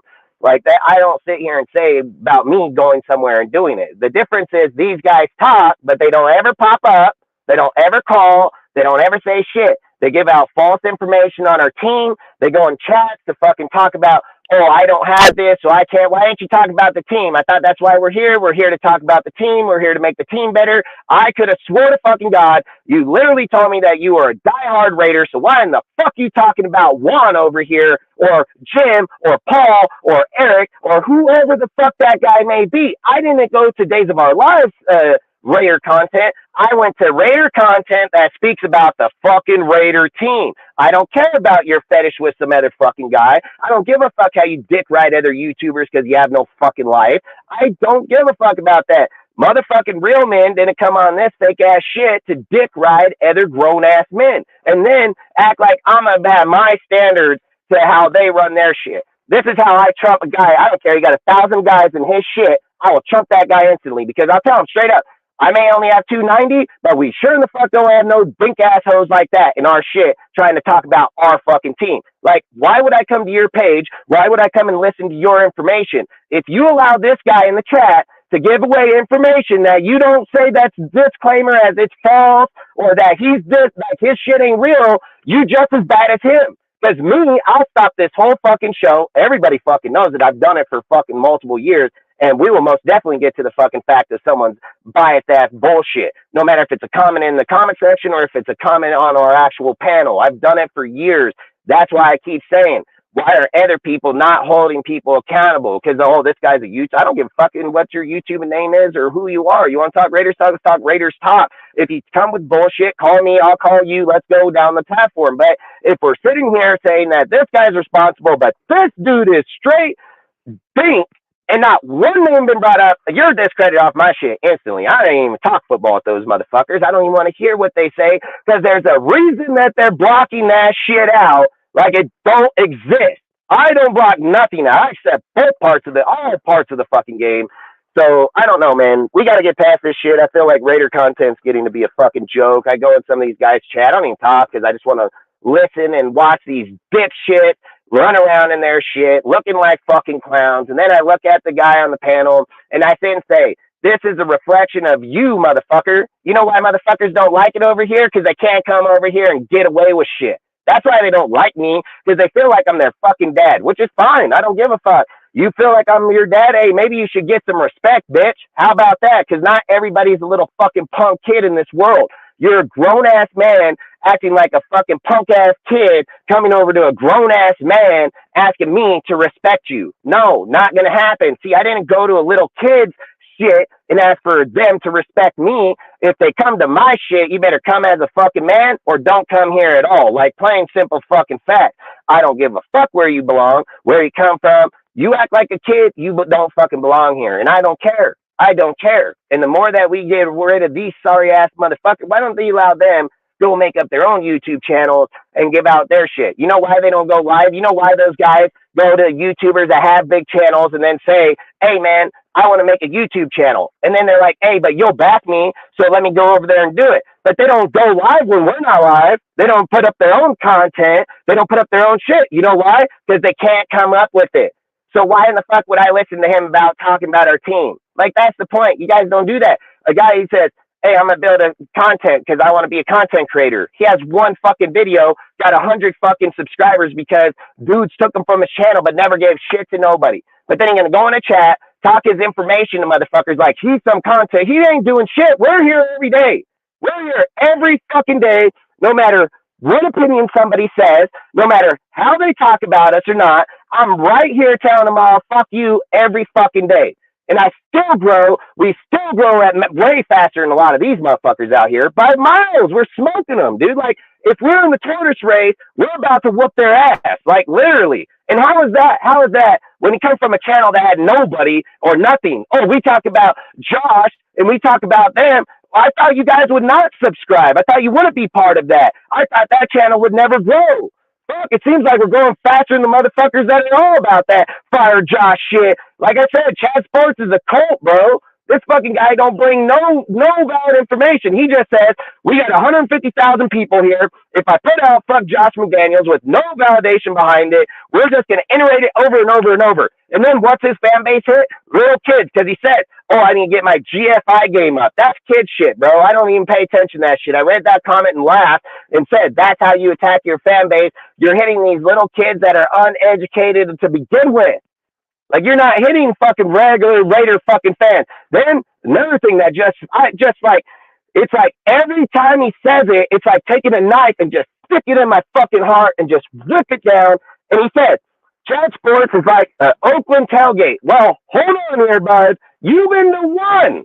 You've been to one fucking game in Oakland. How in the fuck are you talking about that Chad Sports is a goddamn fucking everyday? It's like an Oakland tailgate. You are fucking stupid. You're fucking stupid, and any guy that fucking believes that is stupid as fuck too. I've been over to 50 fucking games in Oakland. I've been to all kinds. This bitch been to one. I've never said one time on DSR Discord, DSR Instagram, any live that this is like a goddamn Oakland tailgate. No, motherfucker, it's not my place to say those words. That's not my community. That's not mine. Why do these guys feel like they take something that all of us created and then apply it to their show like that's where it's at? You are the farthest thing from fucking, you are the farthest. You are the farthest, man. You couldn't even been farther away than the Oakland tailgate than that goddamn fucking channel. And here's another whopper too. Guess what? The J-Lot in fucking Vegas ain't even close to fucking Oakland fucking tailgate party. Like, I'm tired of all these fake motherfuckers using shit that we've all been there for all of our lives. This guy goes to one game, he's a fucking Jets fan, and talking about information on our team. He has a whole entire group of motherfuckers on that channel. They got fucking 20 dudes behind them. There ain't a goddamn motherfucker behind us and come out with more information than bitches can. Fuck all of us here at the resource. They're at home. They can get their computer. I'm here in a tractor on my phone. I don't need someone to look it up because I've already looked it up. I don't need guy behind me. Can you check this for me? And I say stats. Hey, if we're in the middle of a conversation, there's something that just want to be precise. Say, hey man, can you check that out? Look it up. Bam. That's how we do our shit. These guys got fucking 20 different people talking on art. Why don't they know it? If they're real Raider fans, and if Chad Sports is like a fucking Oakland tailgate, that shit should just come off the tongue. It should just come off the fucking tongue like me because I've been a fan for fucking over 30 years. So why you gotta have guys put it up on a projector for you to read? Like, it's fake as fuck. Fucking, I hate that. I fucking hate that a motherfucker will say, oh, our place is like a fucking Oakland tailgate.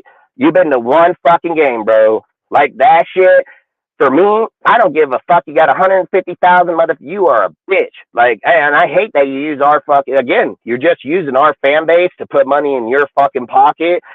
That's it. And you got a bunch of kids. Any guy that even grew up in Oakland, that went to those games, that was raised down there, and here's a guy like him that's in Texas. He's not even in Vegas. He's not in Oakland. He fucking could have been here. Like, he could have been to every Raider fucking, every Raider tailgate because he works for Chad Sports. They could have paid for him to have been flown out here and went to every one of those fucking games. So for him not to be there, that's his shit. And for him to show up at the end when they're getting rid of the team shows he was not a Raider fan. He just came here to say he was here. That's it. He didn't pay into our team. He didn't go there when we fucking lost. He wasn't there in the 2000s when we had no winning seasons. There were fucking games where we only won 2 games the whole season. He was not in there. He may have been reporting from that in Texas, in his fucking house, and his fucking little luxury fucking place, but he sure in the fuck was not in Oakland with the rest of us partying up in the fucking, the tailgates. Because you know why those tailgates were so badass? Because we were so tired of fucking losing. We figured, fuck it, let's just go have parties before the games, and then we'll carry it on in there because we already suck. That's why that shit was so fire. Half motherfuckers were drunk as fuck, walking up in that bitch, talking shit to all kind of motherfuckers. That's why dudes getting stabbed, getting beat up. That's why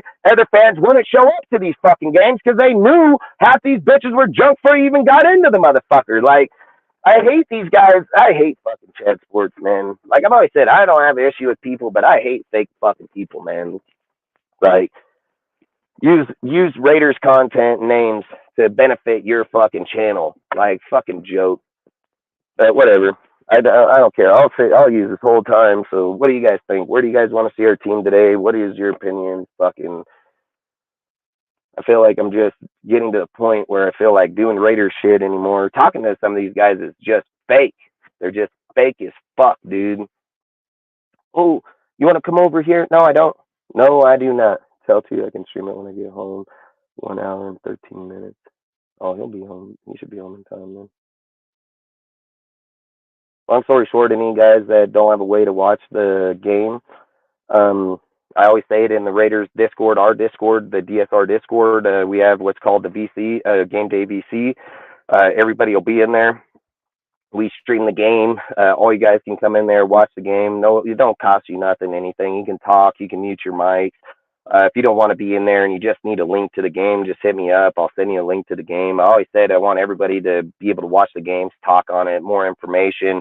That's the reason why we started that Discord and have those open chats like that. We don't ask people to mute their shit. I mean, I want to hear feedback, dude. I want to hear what people are feeling. I want to know why they feel that way. I don't want it to be scripted because a guy went on his channel and tells people to be that way. Like, we want everybody to have your own opinions, your own views, your own mind. That's why in the Discord we allow it to be an open conversation, because I don't think anybody should be silenced. And you can't get better as a community if all you're doing is silencing everybody that has a different opinion than what we're doing. So it's like this. I can sit here and iterate this over and over about Josh Jacobs. So many people have gotten their feelings over that conversation, but here at DSR, we hit that shit out of the park, right out of the park, like grand slam. And dudes were over here all in their feelings, talked about it the whole year, why it was going to happen, how. See, they're not taking knowledge. They hate on us that we even brought it up. They don't take knowledge. They take that our narrative didn't fit theirs. That's how they want to relate football, because they get their little groups and then they feel because they have, a bunch of minions that they got to be correct. Well, your minions are dumb. So, and you're not correct. So, and again, I've always said it. I don't care if people don't like me because of that. And if people want to go around and say, good, great, breathe my name, man, thank you. I've always said this. I don't go around and bring up any other person. I don't go around and talk on any other people because I live rent free in these motherfuckers' head, like straight the fuck up. I don't need to go say nothing. They're going to talk about me for themselves. Like I said it is free advertisement from them dipshits. They don't understand it. They think they're doing some just, but I said it. They wake up with my name in their mouth and I didn't have to pay them $1. So keep hating DSR all you want, man. We're going to keep pumping it. We're only going to keep getting bigger, and then we're going to leave all those other bitches the fuck up out of this motherfucker. And then I've always said, I keep receipts. I keep fucking things of people on every platform, from Instagram to here. Every single thing is archived. It's all recorded. Everything is archived. I can hang up on this bitch when we're done, go right back in here, go to the chat, go get a guy's deal, screenshot that bitch, put it on a fucking nether file over here of all these little fake-ass hater Raider fans. And then I start this fucking archive that has these certain people and these certain fucking chats, and these certain people allow these certain motherfuckers. So these channels got to be as fake as these motherfuckers, because that's where they're coming from. And that's how we're going to get past this fucking game about who's giving out real content and who's here for real fucking reason. See, there's going to be this list over here that says DSR, and there's going to be a 0 under that, because we don't allow trolls and we don't allow these motherfuckers. So there's never going to be a channel that's going to go over to their channels and put motherfuckers in our chat and their shit, destroying the community and fucking bullshit talk. But I already have a list, and I already have this group of motherfuckers, and it's a massive group, and it goes through multiple channels. It's not just one dude's channel. I've already said, I don't need to go out here and debate a guy in a fucking chat. I'm not a lowlife. I don't need to go there. I watch from afar. I always say, I play chess, they play checkers, dude. Like, I'm going to watch from afar on these channels. I'm going to watch when these guys troll up from these bitches. And then when they come out and talk about that they're for the community, that they're here for. I'm gonna say, well, why are these 9 motherfuckers out of your shit? And here's all their fucking comments that sit in your shit. And you, not one comment, not one that come from you to silence those guys. You actually encourage that shit. You actually encourage it because you laugh or you promote it. That's gonna start discrediting these other motherfuckers. And then when dudes are stepping up, I keep saying it. Our Instagram page has to be the biggest proof of it. I put all kind of shit about real shit, about individual people, players, stats. That bitch is growing faster than a fucking weed fire, bro. Like, what was it, Sergio? Last week we were at 3257. We're at 4,000 fucking 100 in fucking 5 days.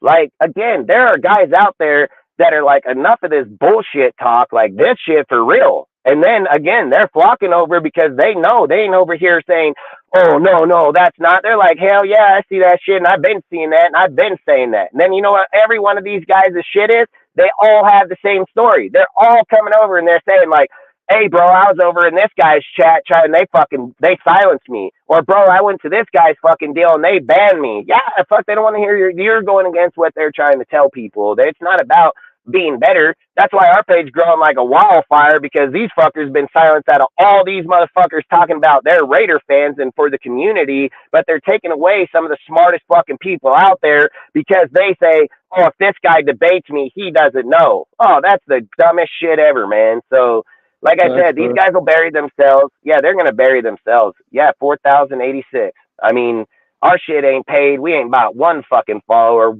All our shit's real. Go to our followers. They're Raiders, all fucking Raiders. And some of these fucking little hoe-ass bitches that come over trying to get, fucking suck your dick for fucking $2.99 to fucking go to their page. But I don't I keep deleting those motherfucking bots off my fucking Yeah, I don't control them coming to the page. That's I don't know where the fuck they come from, but Instagram doesn't fit. Yeah, and our shit's for real. Our shit's all Raiders, dude. All Raiders, dude. Like, that should just speak massively. People ain't like these other motherfuckers that are being scripted. They're like, hey, Straight bro, facts, you're right. man, You're talking real shit. Straight facts, and that's why I be saying shit to other people when people start trying to spread like fake narratives about DSR. I'm like, fucking hold on a minute, no fucking way. Like we've said 1,000 million fucking times. You can come over here and debate football all you want, but if you bring the bullshit or the drama or make it about personal attacks or whatever, then you're gonna get called out on your bullshit. Well, the funniest part about that is the guys that are making the personal attacks were guys that were already on the fucking panel and didn't say a fucking word. See, that's why I know. That's why I know they're just fake. They're fake, and that's why I don't spend no time on them. I've said this, dude. Come on the panel, challenge us, challenge our fucking community, challenge the people in the chat. That's what this platform's for. That a guy came on the platform, he spoke his fucking piece on Josh. I literally, look, you can go look at, I'll get the fucking live and clip that bitch just to spot this fucking guy and his bullshit. Yeah, you have the clip. You already have it on there. And long story short, I debated that motherfucker on that channel. I fucking gave him the platform to speak on his shit. I fucking told him he got off and he's in his feelings. And then ever since then, he's always been in it. And I said, that's the difference between me and him. Wasn't in my feelings the second he got off the panel, because the conversation stopped there because we were talking about Josh. If he felt so confident in his fucking shit, why didn't he debate it to prove it? He don't. They hop off. They become silent motherfuckers on a platform like this where I'm all about talking. They become mutes, and then they want to speak in the chat. Why didn't you speak here when you had your chance? And then when you're speaking here, you can't speak football, so that's why you go to the chat, because even in the chat, you're not bringing up anything that validates Josh. You're not bringing up anything that validates your conversation. These are the only words you bring up. Sorry, I can't come on the panel because I don't have a master's degree and I don't make $1 million. What the fuck does that have to do with Josh not getting a fucking 1,600 fucking yards? What does that not have to do with Josh not being an elite halfback? What does that not have to do with Josh not being an elite halfback in this year's conversation? See, these are my point. I came to the panel with legitimate argument about a fucking player. My shit fucking stands pat, and still right to this fucking second stands pat as fuck. What do? They go and hide, they cry, and they fucking make up stories, and then they go on these chats, and then they fuck talk, and then you get these fucking guys that so-called on the fucking, oh, I run my channels, and you got a guy like that.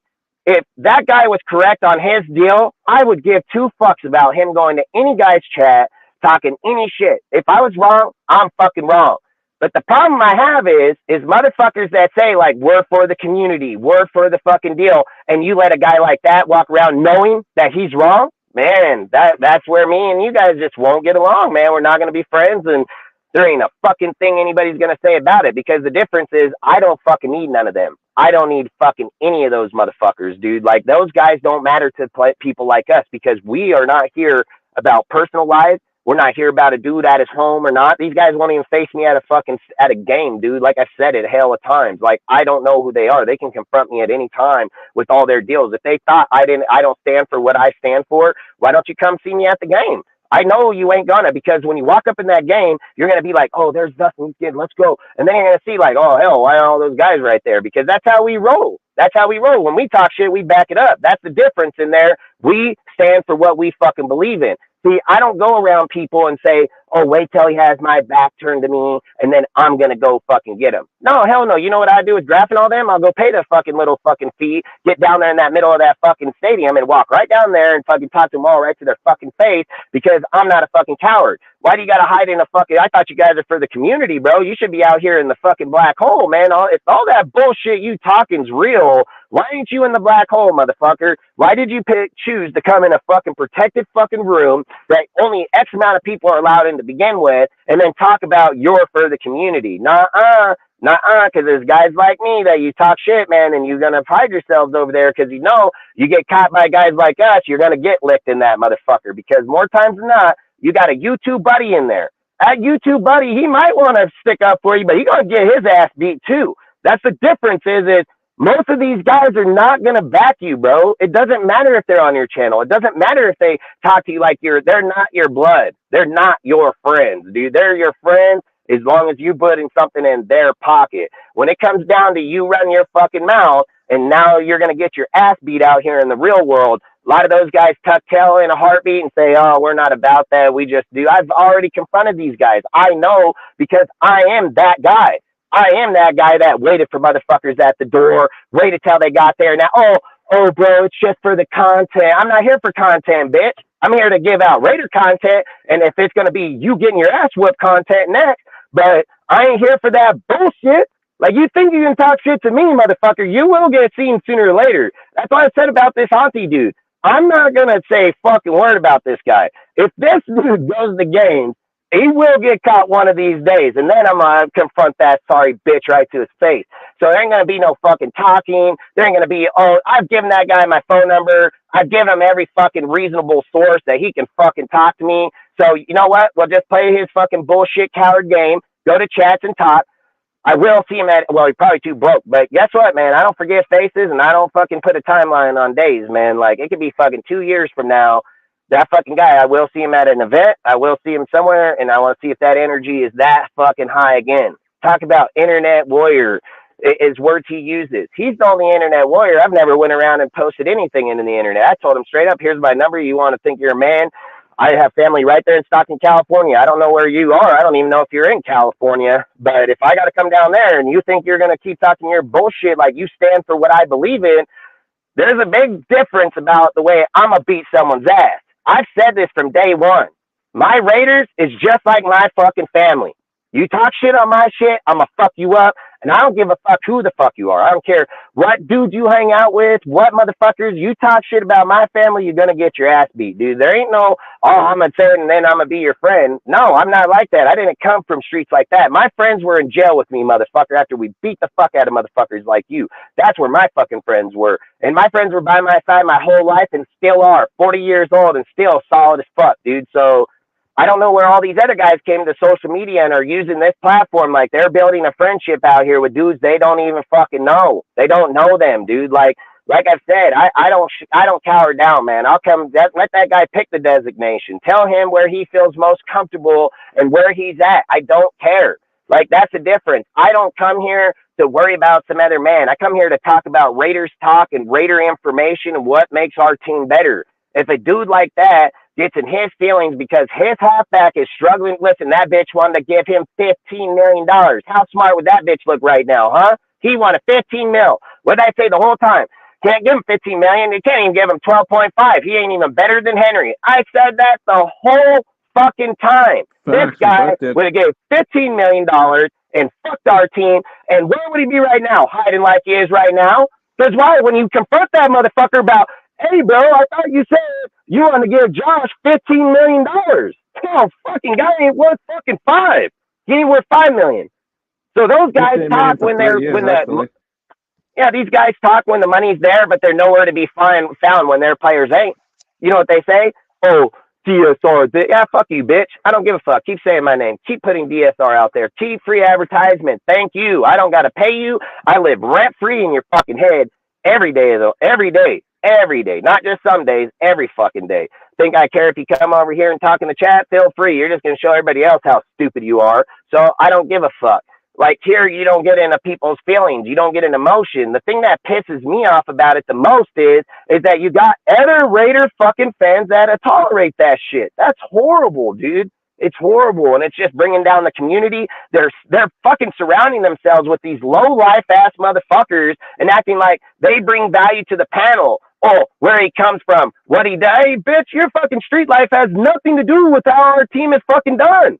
Like, if we were street life thugging it, let's go make up a YouTube that says, how about these motherfuckers that talk about it? Let's go do like these redneck motherfuckers back east, and let's go get in the fucking ring, and let's box the fuck out of it. We can call it Beating Up Fake Ass Raider Fans fucking YouTube channel. And I'll be the first motherfucker in that bitch fucking just straight ready to brawl. Because I got a lot of motherfuckers I will fight. I don't give a fuck if they're 6'3", 300 fucking pounds. I'm fucking 215 and I'm ready to roll. I say it right here, right fucking now. I will straight knock a bitch, dude. There ain't a fucking doubt. And I don't care if that dude, I don't care how fat he is. I don't care how big that motherfucker thinks he is. I've beat the fuck out of dudes like that my whole life. I've said it. I've literally come from LA, fucking Riverside, a white guy in there, fucking Stockton and Oakland, bro. I can fight like a motherfucker. So I ain't scared of no fucking man out here. And I will knock the dog shit out of him with a fucking board, a bat. I will even that playing field in a heartbeat, dude. Like, I ain't like these bitches. Like, nah, you ain't gonna bring your little fat ass over here,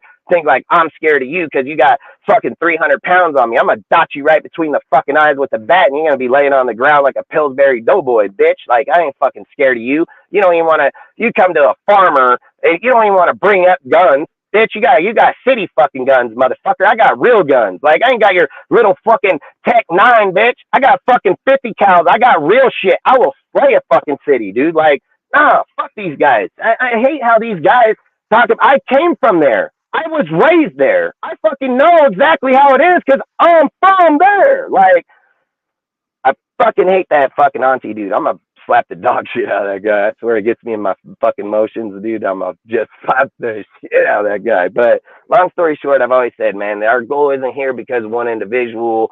I just feel like guys like that are cancer here. People don't weed them out, so we'll just have to weed them out. And I will catch him at a game, so it won't matter. It ain't if, it's when. Maybe it's fucking broke ass. Maybe one day I'll just mail him a fucking ticket that says the Raiders thought you were so special of a Raider fan that you got these free fucking tickets. Like, man, that's what I'll fucking do because it'll probably be the only way those dudes can get there. And then talk about our team. Talk about it. Like, this is the thing I'd love to do with like half of these guys. I'd love to go to like Allegiant Stadium and then put these guys on the stage with 68,000 motherfuckers sitting in there and be like, who believes with this fucking Wi-Fi Willie's bullshit theories? Like, who believes this shit? Fucking probably nobody. Then I'd be like, Graf, this guy's so fucking bipolar. I don't know if he belongs in a fucking mental institution home or fucking medication, but who believes half this shit? Fucking nobody. Chad Sports, how come where you're at? The reason you're at where you're at is just because the panel of people are trying to be like ESPN but falsify your cult shit. Like, good for them. I'll give them theirs. They earn theirs. They got their people. But outside of that, these other guys, man, they're crazy as hell, man. Like, they're crazy as hell. They're so bipolar. Bitch buys a Raider jersey and burns it. Who fucking does that, dude? Like, that'd be like buying an American flag. I will beat someone's fucking ass. They burned that in front of me or a flag in front of me, dude. Like, I will go to prison. Like, literally go to prison. I'll take that flag and wrap it right around their fucking neck right when it's burning. Like, I hate people that think like they have the right to do that for shit. Nah, hell, fuck no. But, you know, And again, you know why the Raiders suck so much? Because you have fake-ass motherfuckers that don't believe in this bitch, so they don't care if we lose. They don't care if we get beat up by other people. They don't have your fucking back. They only have your back as far as someone else going to get up in their face. Like, that's the shit I'm tired of. Like, when I got here to this platform, I thought this is the fakest platform I've ever walked on in the face of my whole 40 years of life, because you would think more of these guys would back up behind people and stand ground with people and be there for the real reasons, not these troll ass fucking reasons. Then dudes are over here. I watch this shit all the time. The whole, we're the real Raider fan. You're fucking stupid. Like, you're fucking dumb. Like, Chad Sports got to have about fucking 140,000 doofuses, like, literally. Like, they probably have the most scrub-ass fan base over there, and they're not fucking real Raider fans, dude. Like, listen to look, people can say, like, Dustin, why does it give you the right to... I'll say it because they are. That's why. You go over there, listen to half the shit they say, and just ask why this button clicks in your head. It's like, why in the fuck you just say that? If you're a real fan, why'd you say that? Like, and if those buttons don't click in your head, you're not a real fan, dude. You're just listening to other people's bullshit, dude. Like, you have no voice for yourself. That means you have no view for yourself. You're taking what someone tells you and you're relaying it like it's the truth. You can't do that, man. Like, if somebody tells you something, you need to be able to go to YouTube, because I know every guy here got a phone. Go to YouTube, look up the fucking video, and then see that play for yourself. Quit listening to these guys say, oh, Josh put Aiden in a bad spot. No, Aiden did 4-step drops and 3-step drop situations. Aiden is the blame, motherfuckers. Like, if you don't watch tape, you don't know. So you're just going to go to a guy that tells you that he got fucking faltered over here. No, he did not. He got faltered because of multiple reasons. One, this guy can't protect his outside. Two, this guy ain't stepping back inside the pocket. He gets out, he don't step back in. That's how you protect yourself. Get a motherfucker to the outside around a 6'6" dude and then try to get back. You can't. They have to tuck back under and get up and around. So you can't do that. If a fucking guy is in the backfield and he's dropping his fucking arm and the player is getting around him because he's supposed to step back into the pocket, then drop his fucking arm and throw. That's the quarterback. Then if you don't look at that in defense, you don't look at that in offense, you guys are disinformed. Then you go to these channels that listen to some other guy because fuck, he probably got a Sean Johnson fucking post over there. So he brings it to his channel and he's like, Sean Johnson's post on Twitter over here that belongs to fucking Paul whoever fucking said that this is why that happened. Yeah, you fucking dumbasses. Like, this is why it happened because the fucking video and the guy was outside of it. That's why. Watch the fucking game. You would have known that. That's the shit I'm getting tired of. Fucking guy got to go to a Twitter post. I watched the game. And another one I like to debunk too is when people blame the offensive line for everything. Like, don't get me wrong, they have their problems, they have their issues, especially on the right side. But when you take like the Commanders for example, right? They have probably the worst offensive line in the NFL right now. I mean, their quarterback's been sacked like 40 times in fucking 7 games or some shit like that. Yeah, Sam. And they still put up fucking 30 fucking points.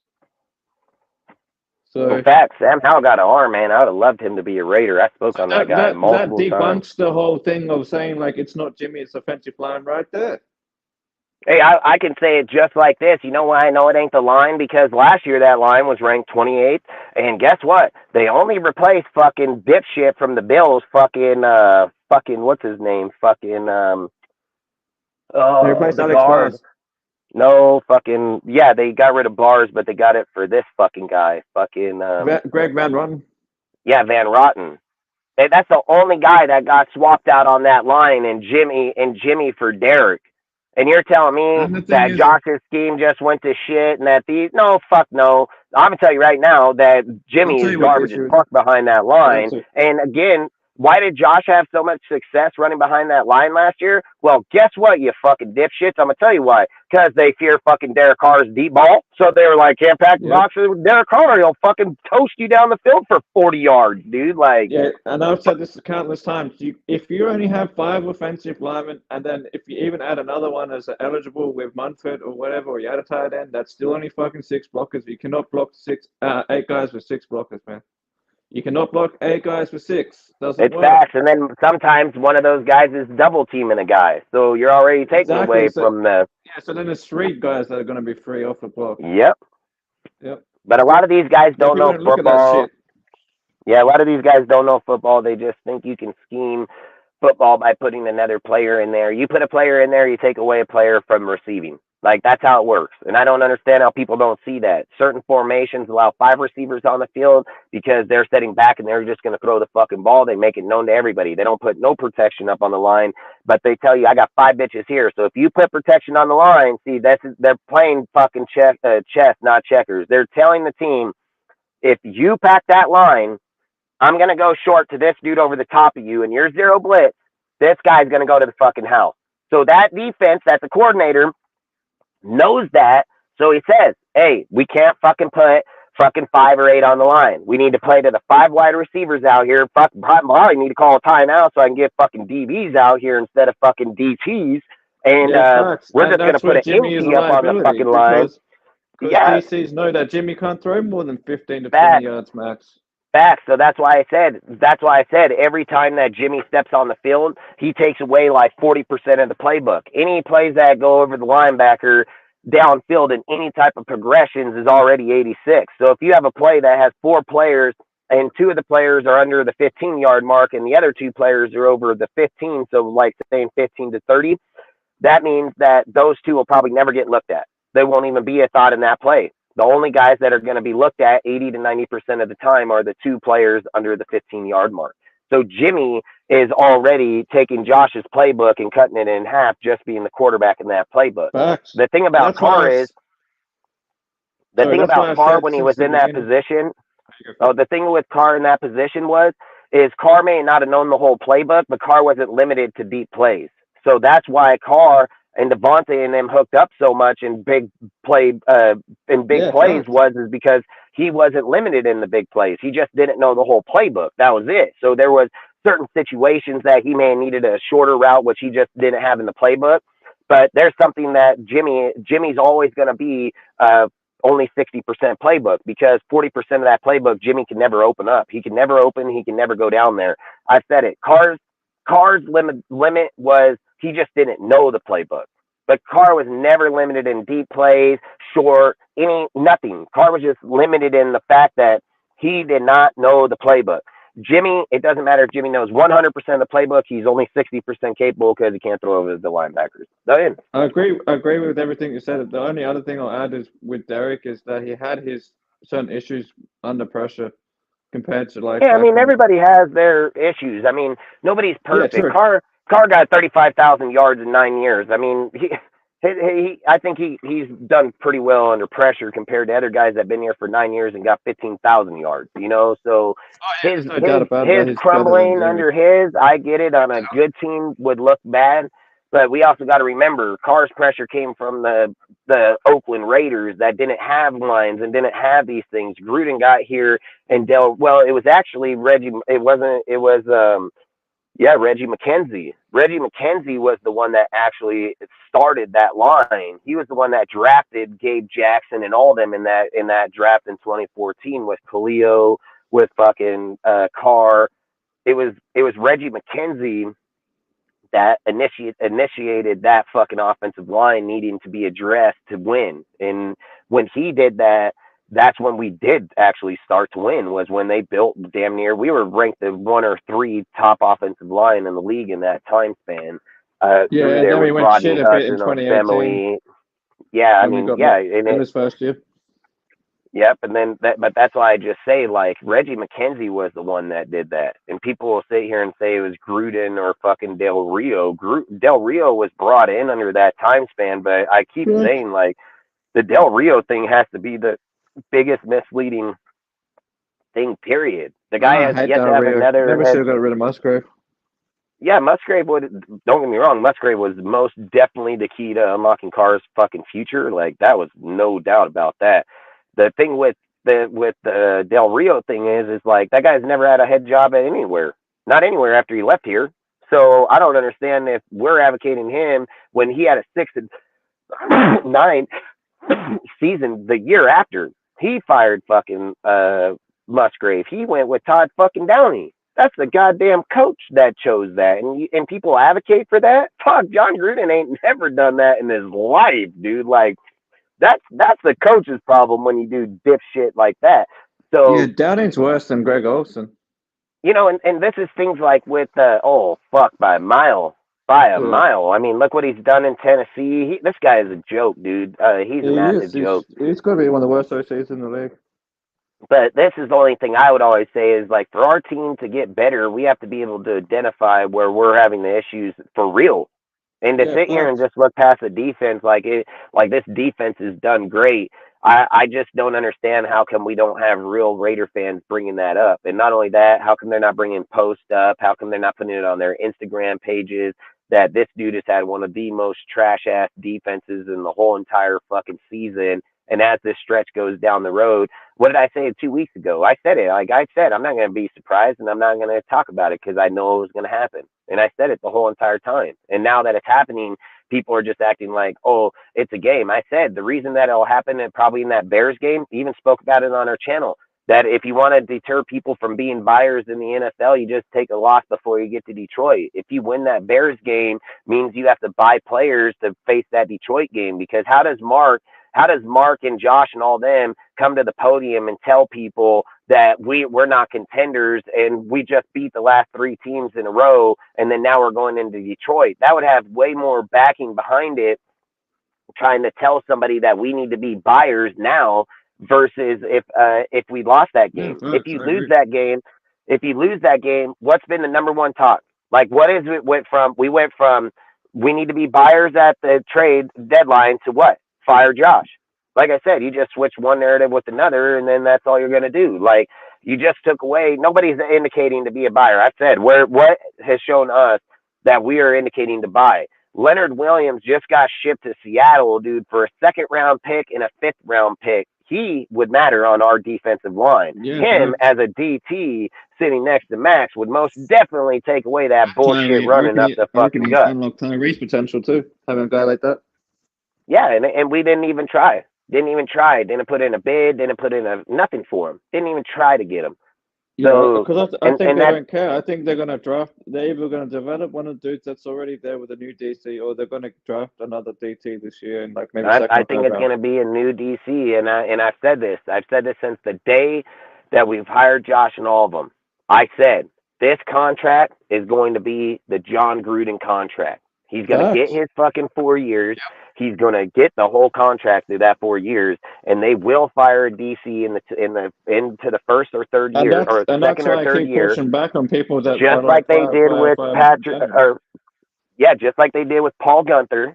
So I've said this. This is a story we've already seen in front of us. They were talking the same shit about John Gruden and his first tender with the Raiders because he was struggling with points. He was struggling scoring in the red zone. The difference was him and Carr didn't take off like Carr and Josh did. So a lot of real Raider fans got to see that, boy, Josh and Derek, with that offense, they can be a dangerous fucking weapon. So when people are talking the narrative this year where they're like, it's Josh, there's guys like me that are like, bull fucking shit. I literally watched Carr carve up fucking teams last year effortlessly and then fucking stag out because they didn't know the plays or the defense was giving up points. So there's no way you're telling a guy like me that it's Josh. Like, I can sit here and say, I watched Graham give up all those points. I watched Graham never do shit. And anytime he's only been good is the games that I said is in the division because he has 60 years of archived video to watch. So it's not like he's fucking going against teams he don't play. Or against teams that are like bottom ranked. Damn right. And even then, he's struggling like a fucking bat out of hell. Look, I've said this. The reason that he got schooled on by the Bears and the fucking Bills so bad was and outside runs. Exactly. Outside runs is the key word to that. It's outside to the outside.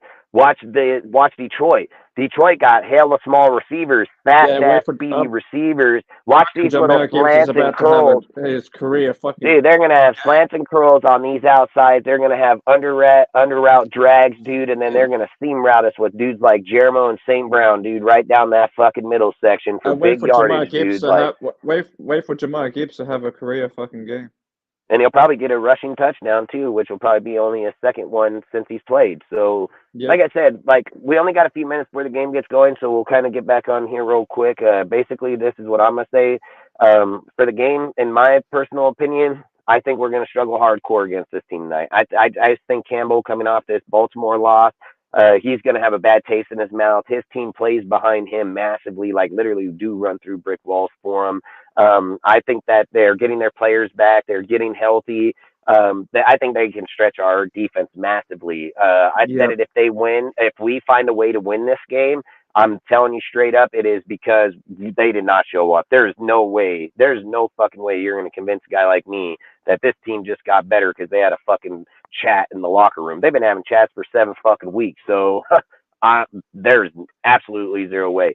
And if we do find a way to win this game and beat them convincingly, like then we most definitely need to be buyers by tomorrow by fucking, 1 p.m. Pacific, 4 p.m. Eastern. So if we do, we need to be buyers. If we don't, we need to be sellers. I've said it. Josh got to go, but maybe Devontae. Like we gotta up in this deal because it's kind of something like you said a few minutes ago. I would start looking for a new DC that's going to come into next year that we can draft for him with some of those picks. I don't want to give up picks for a guy that may not even be here, may not even be players for the next guy. I've kind of actually said, like, I kind of like where the defense is at personally for me, player-wise, because if Gunther leaves, like, we can drop off a lot of these players that fast. Yeah, Graham, man, I say Gunther. I get why you call him Gunther because he's just as bad. He's like Gunther 2.0. Yeah, so my score here today, I think we're going to see, if I'm just, like, if I just want to be fair, I would say, like, the Raiders, I don't think they can, like, they're going to keep us from not scoring because I just said, like, Devontae and Jacoby, like, they've always showed, like, they're going to move I'll be it. fair. I'll say it's going to be like 35-17 or something, probably. I have the 14-17 for us, for sure. So I'm, like, between 10 and 17. That's kind of where I think for us. And for them, I can see them anywhere between 24 and 35. Like, I can see them anywhere between 24, 35 points. I can see us between 10 and probably no higher than 17. Josh has shown nothing that indicates that he's going to all of a sudden just run for yards here. Aiden Hutchins, dude, that guy is on fire. Like, when that dude gets rolling, he is just a fucking machine out there. So if Illuminor's over there, it could just be a bad day for Jimmy, and Jimmy might throw a fucking pick or two because he's getting pressured off of there. Yeah, I would indicate Jimmy is going to throw an interception by pressure. So that's probably going to be a defining moment in our game that'll turn us. With their line over there, because I was looking up their line the other week, their line is pretty fucking good. So I reckon Josh Jacobs is probably going to have a 45-yard game. Yeah, that's what I was just going to say, too. I was going to say 45 to 65 yards I think Josh can get here because I think if they can open up that middle, get those linebackers off the line there by using Jacoby and Adams and fucking getting Mayer hooked up in there, you could probably force them off a little bit. So I could see Jacobs getting a little bit more yards here just if you do that. But what I mean by little, it'd be like 70, like total, because I don't think too many people know Jacobs is too determined now. Like they already know. They've had 7 games to watch how people can get behind the line on him the minute that he's in that backfield. And when you start putting shit like that on tape, shows that you're taking away the pass, you're becoming vulnerable. The only way you can to get away from that is to do play action, which starts getting people to play in that play out. That's where you are going to have to, but we're not doing that. So it just tells me, like, I'm just going to be honest on this channel. I've said it since week 2. I feel like we were tanking. I've said it from week 2, man. There's nothing in these games that have given me any indication as a real football fan that you're trying to win these games, that we've gotten better, that the defense has gotten better, or the offense. The offense is where it's at because of Jimmy. The defense is where it's at because of all kinds of shit. DTs can't tackle. Fucking Peters is playing fucking 8 yards off every single fucking play, and I don't give a fuck if people want to say, oh, he's a fucking zone player. I can go show you 50 other zone players in the NFL, and they're not playing fucking 8 yards off every fucking play. So that's bullshit narrative. And again, like I said, we can literally point these fuckers out on a graph where we're failing massively. It's not just like, oh, I didn't see that till just now. You're like, oh shit, I've been seeing that since week fucking 1. So that's all I'm saying. And we got to be able to talk about that. We got to be able to identify that. And we need to be more on top of that. So like today, when we go into this game and we get our ass beat, that's why we keep doing these pre-games and talk about these shit before the pregame. Because we're going to talk about Jacobs going to still struggle out. That's the same fucking line he ran behind last year. It's that these guys know when Jacobs is going to the outside, they bring 8, they push out, and they tackle him 4 and 7 yards behind the line. If they know Jacobs is going up the gut, they will smash him in the gut inside. Jacobs has no more Superman's ability, strength, and whatsoever. There's not a time Jacobs can line up on that line and you would say, I would take Jacobs over Henry running up that gut. There's not. And there's not a time that you're going to sit here and say, I'm going to take Jacobs over fucking McCaffrey taking a toss to the outside. No, McCaffrey's good on that. He's going to burn him out there. Like, Jacobs is in this area right now that everybody on the opposite side knows how to hone him in. And I spoke about that in the offseason. I spoke about that shit massively, why we should have traded him. But all I'm saying is it's not about we don't like him. It's not about I want him to be here. I want him to succeed. I want to win. But we can't sit here and want a false reality when this real reality is going and we're not identifying it. I want the reality of us to win, but we're not in that reality right now. We're in the losing reality. So we need to pay attention to why we're losing. We need to identify the reasons why we're losing, and we need to speak on those reasons regardless of how anybody else out there in that community feels. I don't care. Don't like it. Don't tune in. Don't turn on. You don't have to watch here. But like I said, Jacob's going to struggle in the run today. The pass is going to struggle. Jacoby's going to he'll catch his watch. He'll get dogged all the way down that shit. Fucking Mayer, I wish they would feed him, but he'll probably get a few. Adams, he's going to keep getting fed because he's going to say. Do you think if we're like out of it by the second half, let's just say hypothetically it's like 7 to, I don't know, 7, maybe because the Raiders always 24-7? 24-7 halftime? Yeah, 24-7 halftime and Chuck O'Connell out there. You should. Just like I said in that Bears game, they should have did that in the Bears game. But the problem that I feel like with this is the reason why I feel like they're not doing it is because if they start them, they have to keep them in there the rest of the year. That's the only reason why I feel like they're not going to do it. Because I was about to say the same thing. Yeah, because I feel like the way that they're looking at it right now, they're trying to protect themselves. That's why they pushed Hoyer. That's why they're going back to Jimmy. They're trying to protect themselves because they know Aiden's better. Like, they know it, dude. They've watched him in camp. I've said it in that Bears game. That motherfucker came in at half. He would have fucking went on and won that shit. That fool scored in the first 5 minutes. If we can see it, Josh and so like I said, I think that for me, I think it goes way farther behind. I've said it. I don't know. We could be sitting here advocating the quarterback for next year where they're sitting here saying like, hey, we don't want to advocate quarterback. We do want to have a losing record because we need our corner, a receiver. Like, listen, I keep saying this. Marvin Harris Jr. with Aiden O'Connell and fucking Jacoby and getting rid of Devontae and that $42 million would make our team just massively that much better. And if you got a pick up there that can get you a guy like Marvin Harris Jr. with a dude like Aiden that could be seasoned at the end of this year, that can get him game rep ready. And I don't care. Aiden got way better arm than Purdy, period. This guy got a beautiful deep ball. He's tall as fuck. He sees over the line. Aiden's problem is just getting reps. That's all Aiden's problem is. Get the fucking reps. I think if Aiden gets the reps and it moves off a guy like Devontae and goes with a dude like fucking Marvin, but he has the reps with Jacoby ending out this year, which would make Jacoby is 1 next year and Harris is 2. So he's not so focused on the rookie. He has a connection with an actual proven. I feel like Marvin's going top 5. Dude, and I think we can most definitely end up there. And I think what will happen with Marvin the other thing we can consider is that right now Marvin's going to get pushed down because of how many teams are going to need quarterbacks this year that are going to make jumps up in there. If we are like, look at it like this: if we're sitting between 5 and 7, right? Say we're between 5 and 7, and we got 5 motherfuckers up here that are trying to jump motherfuckers that are going to get to pick up there for quarterbacks, right?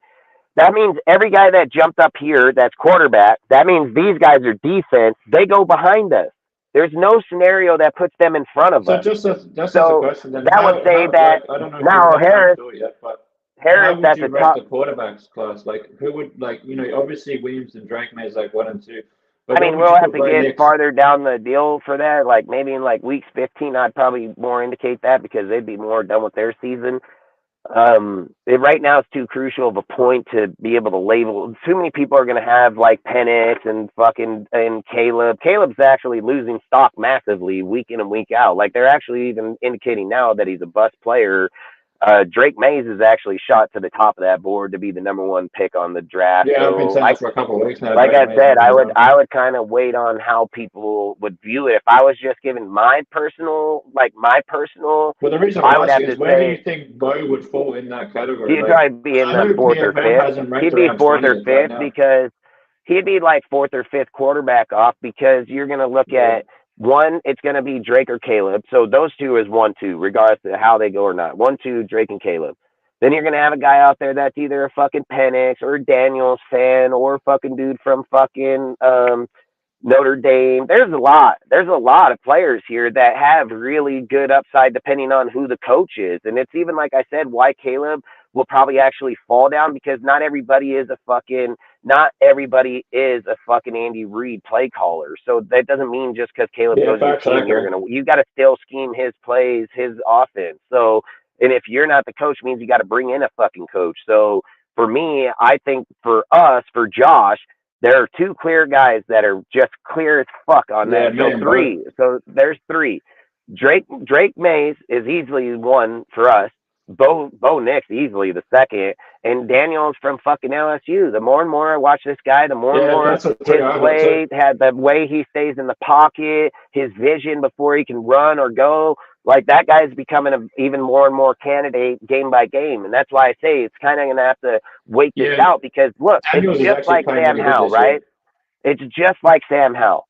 I spoke on our live that Sam Howell would be the best Raider quarterback out of that draft. I said the whole time, Sam Howell has massive big arm strength. He is a 50, 60-yard guy downfield. He's a 300-yard player. Look what he does this weekend. 4 fucking touchdowns, 300 fucking some odd yards in the goddamn Washington Redskins. So, like Sam Howell here with this type of team, with that type of arm, our team would just be fucking lethal. Look what he's doing with the Redskins, and you tell us he wouldn't be killing it with our offense. So when I look at Sam Howell, when he was in North Carolina and the production he had, and people were talking about his bum leg, and I said, I don't give a fuck about his bum leg. This guy got pure Raider all over him. He is a Raider fuck quarterback. He's got deep ball accuracy. This dude has big arm play capability. When I look at Bo Nix, I think he is the guy. Like, if I'm just being honest, I think Bo Nix is the guy for the Raiders to go win. Like, I strongly feel it.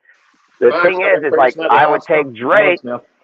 I would take Drake just because he's 6'5", 220. Drake got you like I can knock a motherfucker mentality too. So Drake's like Josh like Allen with better accuracy. Yeah, Drake got good deep, great mid. Drake got good run. But the one thing I like about Drake and Bo the most that I think separates them from anybody is in the NFL, you run forward to pick up yards. And when you have these two style quarterbacks, both of their run mentality is forward. They run forward to get their yards.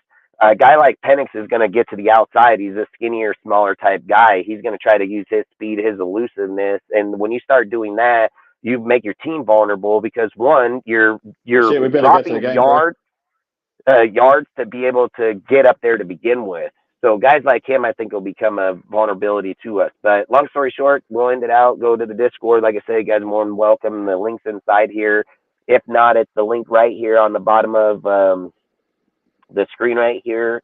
It's just in lowercase letters. The Discord, it's just in lowercase letters. You can enter that. It'll enter you in there. Or go to the Instagram page. I got shit. And YouTube, we have it.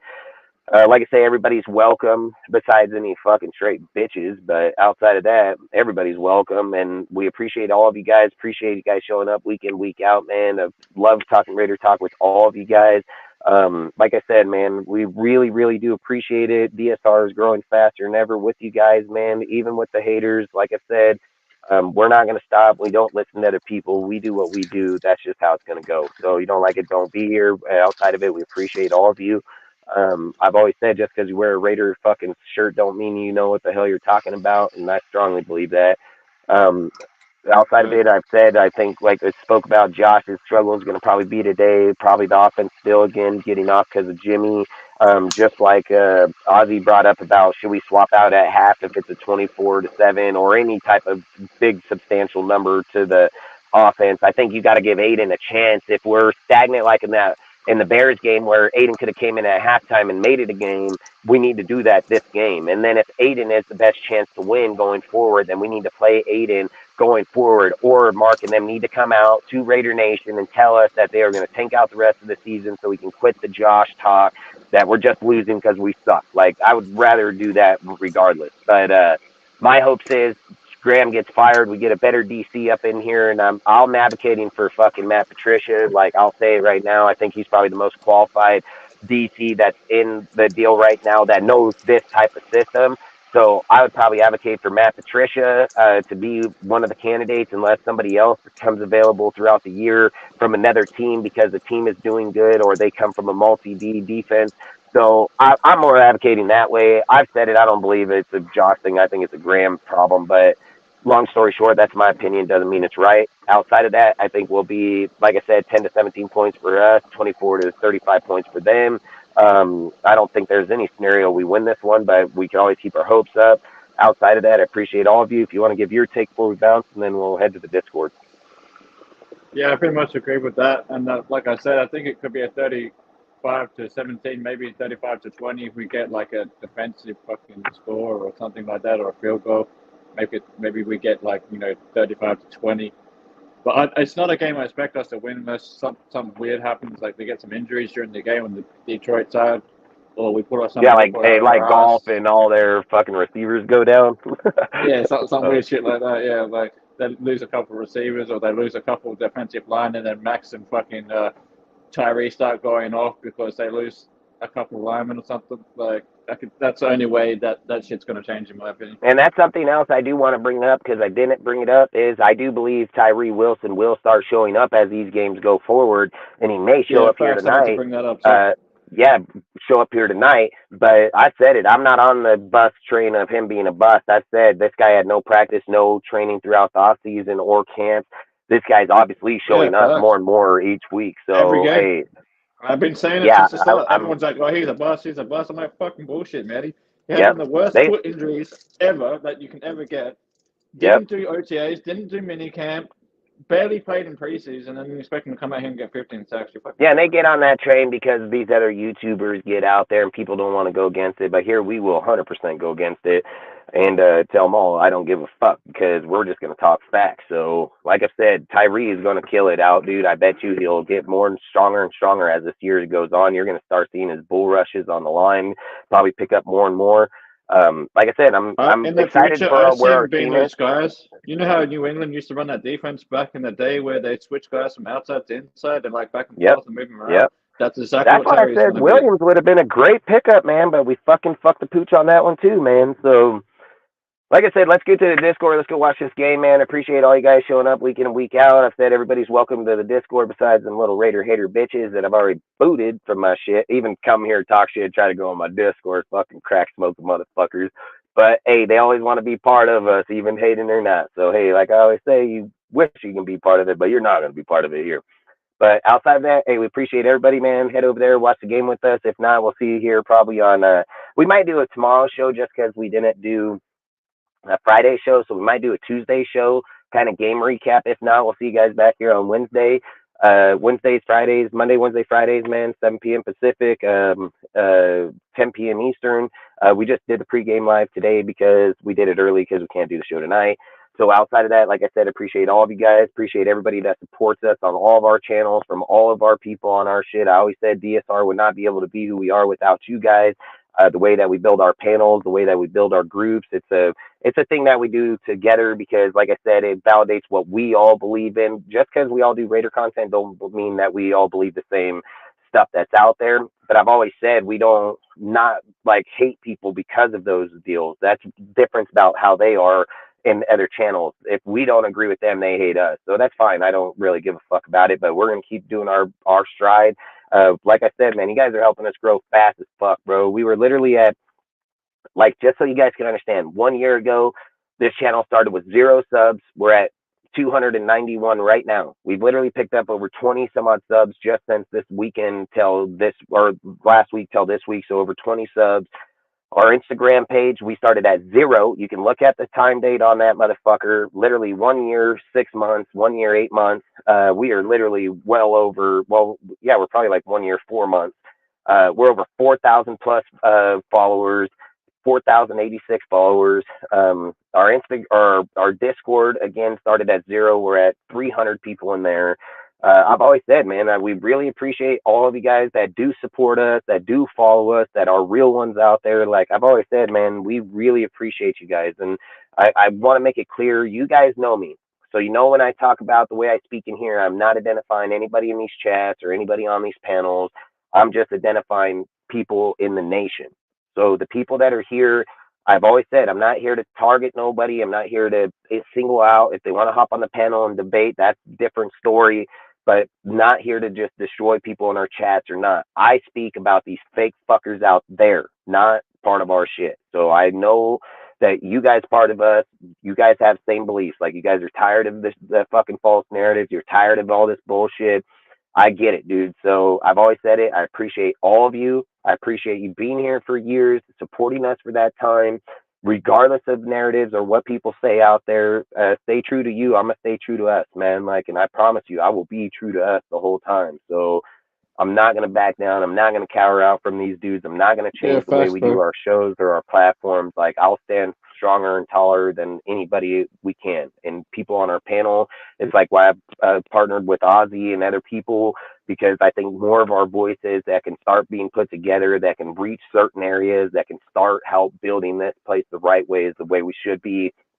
I've said it. I'm not about going to other people's platforms and using, if they're not for it, they're not for it. And I'm not here to convince them. People will gravitate to us or we'll gravitate to them by the shit we're all doing. That's kind of just how me and him met, and me and other people have met. It's by the work we're doing. It leads us to each other. So I've always said we don't have ways to deter the nation or deter people from the way that we want it seen. I just want it seen for what it is, truth or not, man, just for what it is. So outside that, I'll leave you guys be, man. I appreciate all of you guys coming and hating or loving. I don't care. I appreciate all your guys' views, man.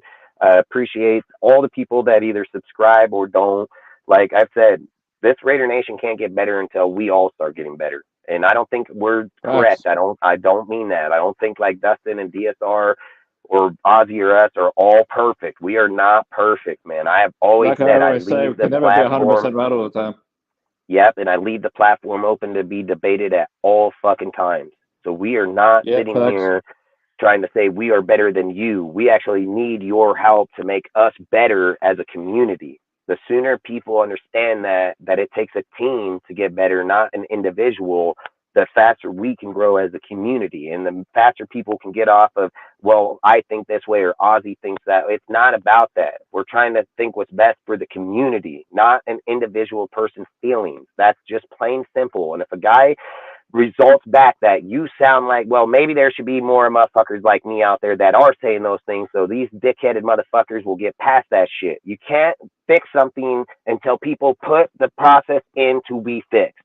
Now, you can be hated on it, you can be trashed on it. The difference is I don't have baby feelings. So you're not going to hurt my feelings. You're not going to get me to give up. You want to fight me? Call up a date, call a place. I'll fucking be there if I can. We can go that route. But if we're here in the nation and you want it better, then we should probably just stay on that track, because you fight me ain't going to happen. And it's not going to work out anyway. So, and I've always said, I don't think I'm the baddest dude in this world, because I'm not. I mean, guy come with a gun or a knife, but I've never been beat fist in fist. Never in my life. I've been my ass jumped plenty of fucking times, but one-on-one fight, I'll wreck that dude's life, dude. So I don't give a fuck. And again, I'm not here to debate what I do as a human being or who I am outside of here. I'm here to talk Raiders talk to you guys. I'm here to stand up for the people that can't stand up because they feel that they'll get talked on or trashed on. I'm the voice that needs to be in this motherfucking community so other people can feel like they can quit just writing over people. Outside of that, I appreciate all of you. Let's go get this win with the Raider Nation, bro. If not, we'll be back here tomorrow to support our team. We're going to be here all year and all off year. So here at DSR, we don't hate on our team, and we do not talk on our team. We do not pick days to not be here. If there's real life family shit, we can't be here. That's just how it is. Outside of that, we're going to be here in the season and in the off season. And that's fucking straight facts. So outside of it, I hope you guys have a great day. We'll meet you over here in the Discord for the guys that are going to be here. If not, we'll catch you guys back here on Wednesday or maybe tomorrow night at 7 o'clock. We'll figure it out by tomorrow morning. But outside of that, hey, I appreciate all of you guys. I appreciate every person that stops by. If you want to give a shout out or vibe, we're bouncing. Yeah, pretty much what you're preaching. We're about community here. We're all about all facts, no bullshit. We're here about making the community better, what makes the team better, and we're not going to fucking be about any individual. It's just like I had a disagreement with someone the other day saying, like, the year before you were saying this about Kai, this year saying that. Yeah, I'm like, yeah, because they're 2 different years, motherfucker. Like, you cannot go on saying the same thing. I see what I see, and if that's what it is, that's what it is. Like, I go based on the facts. I go based on how they play and perform on the field. I don't have any personal feelings for no fucking player on the team. I'm gonna go root for them while they're a Raider, but once they're no longer a Raider, I don't give a shit.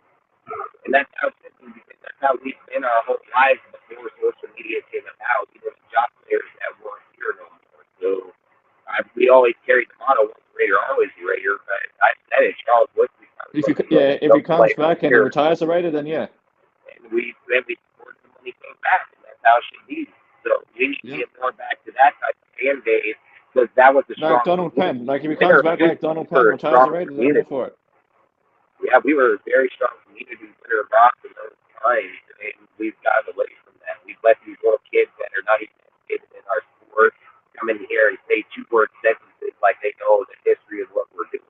And I just said, like, we need to be men and we need to 86 these kids or educate these kids. I always said, like, we don't got to be rude and just kick them out. We could ask them, like, hey, just because you don't know them, like, you doesn't mean that we can't teach you. But if you're in here just to combat the fight, well, we can't do that, man. And it doesn't do our community. Sorry, you break up a bit, bro. So good. It doesn't do anybody any good. So I think those guys, the easier way around that is just to move on from them until they feel like they want to be a part of us, and they'll come back with attitude like, hey, you're right. We got to make these guys want to be part of us again. Oh, yeah, man, you're breaking up, bro. You sound like R2D2. About these free memberships to these dipshit ass kids, and then act like they're going to come with common sense. Free memberships come to OGs that have been around the history of the organization, not these fucking kids that are 20 years old trying to educate 40-year-olds. Hang on, bro. Your network's breaking up. Either way, I got to get going down the road. I got to drive up probably here head over to the game now. Yeah, I got an hour to go. But long story short, man, I appreciate all you guys. We'll see you in the Discord, man. Peace out. Send Discord. Peace out, bro.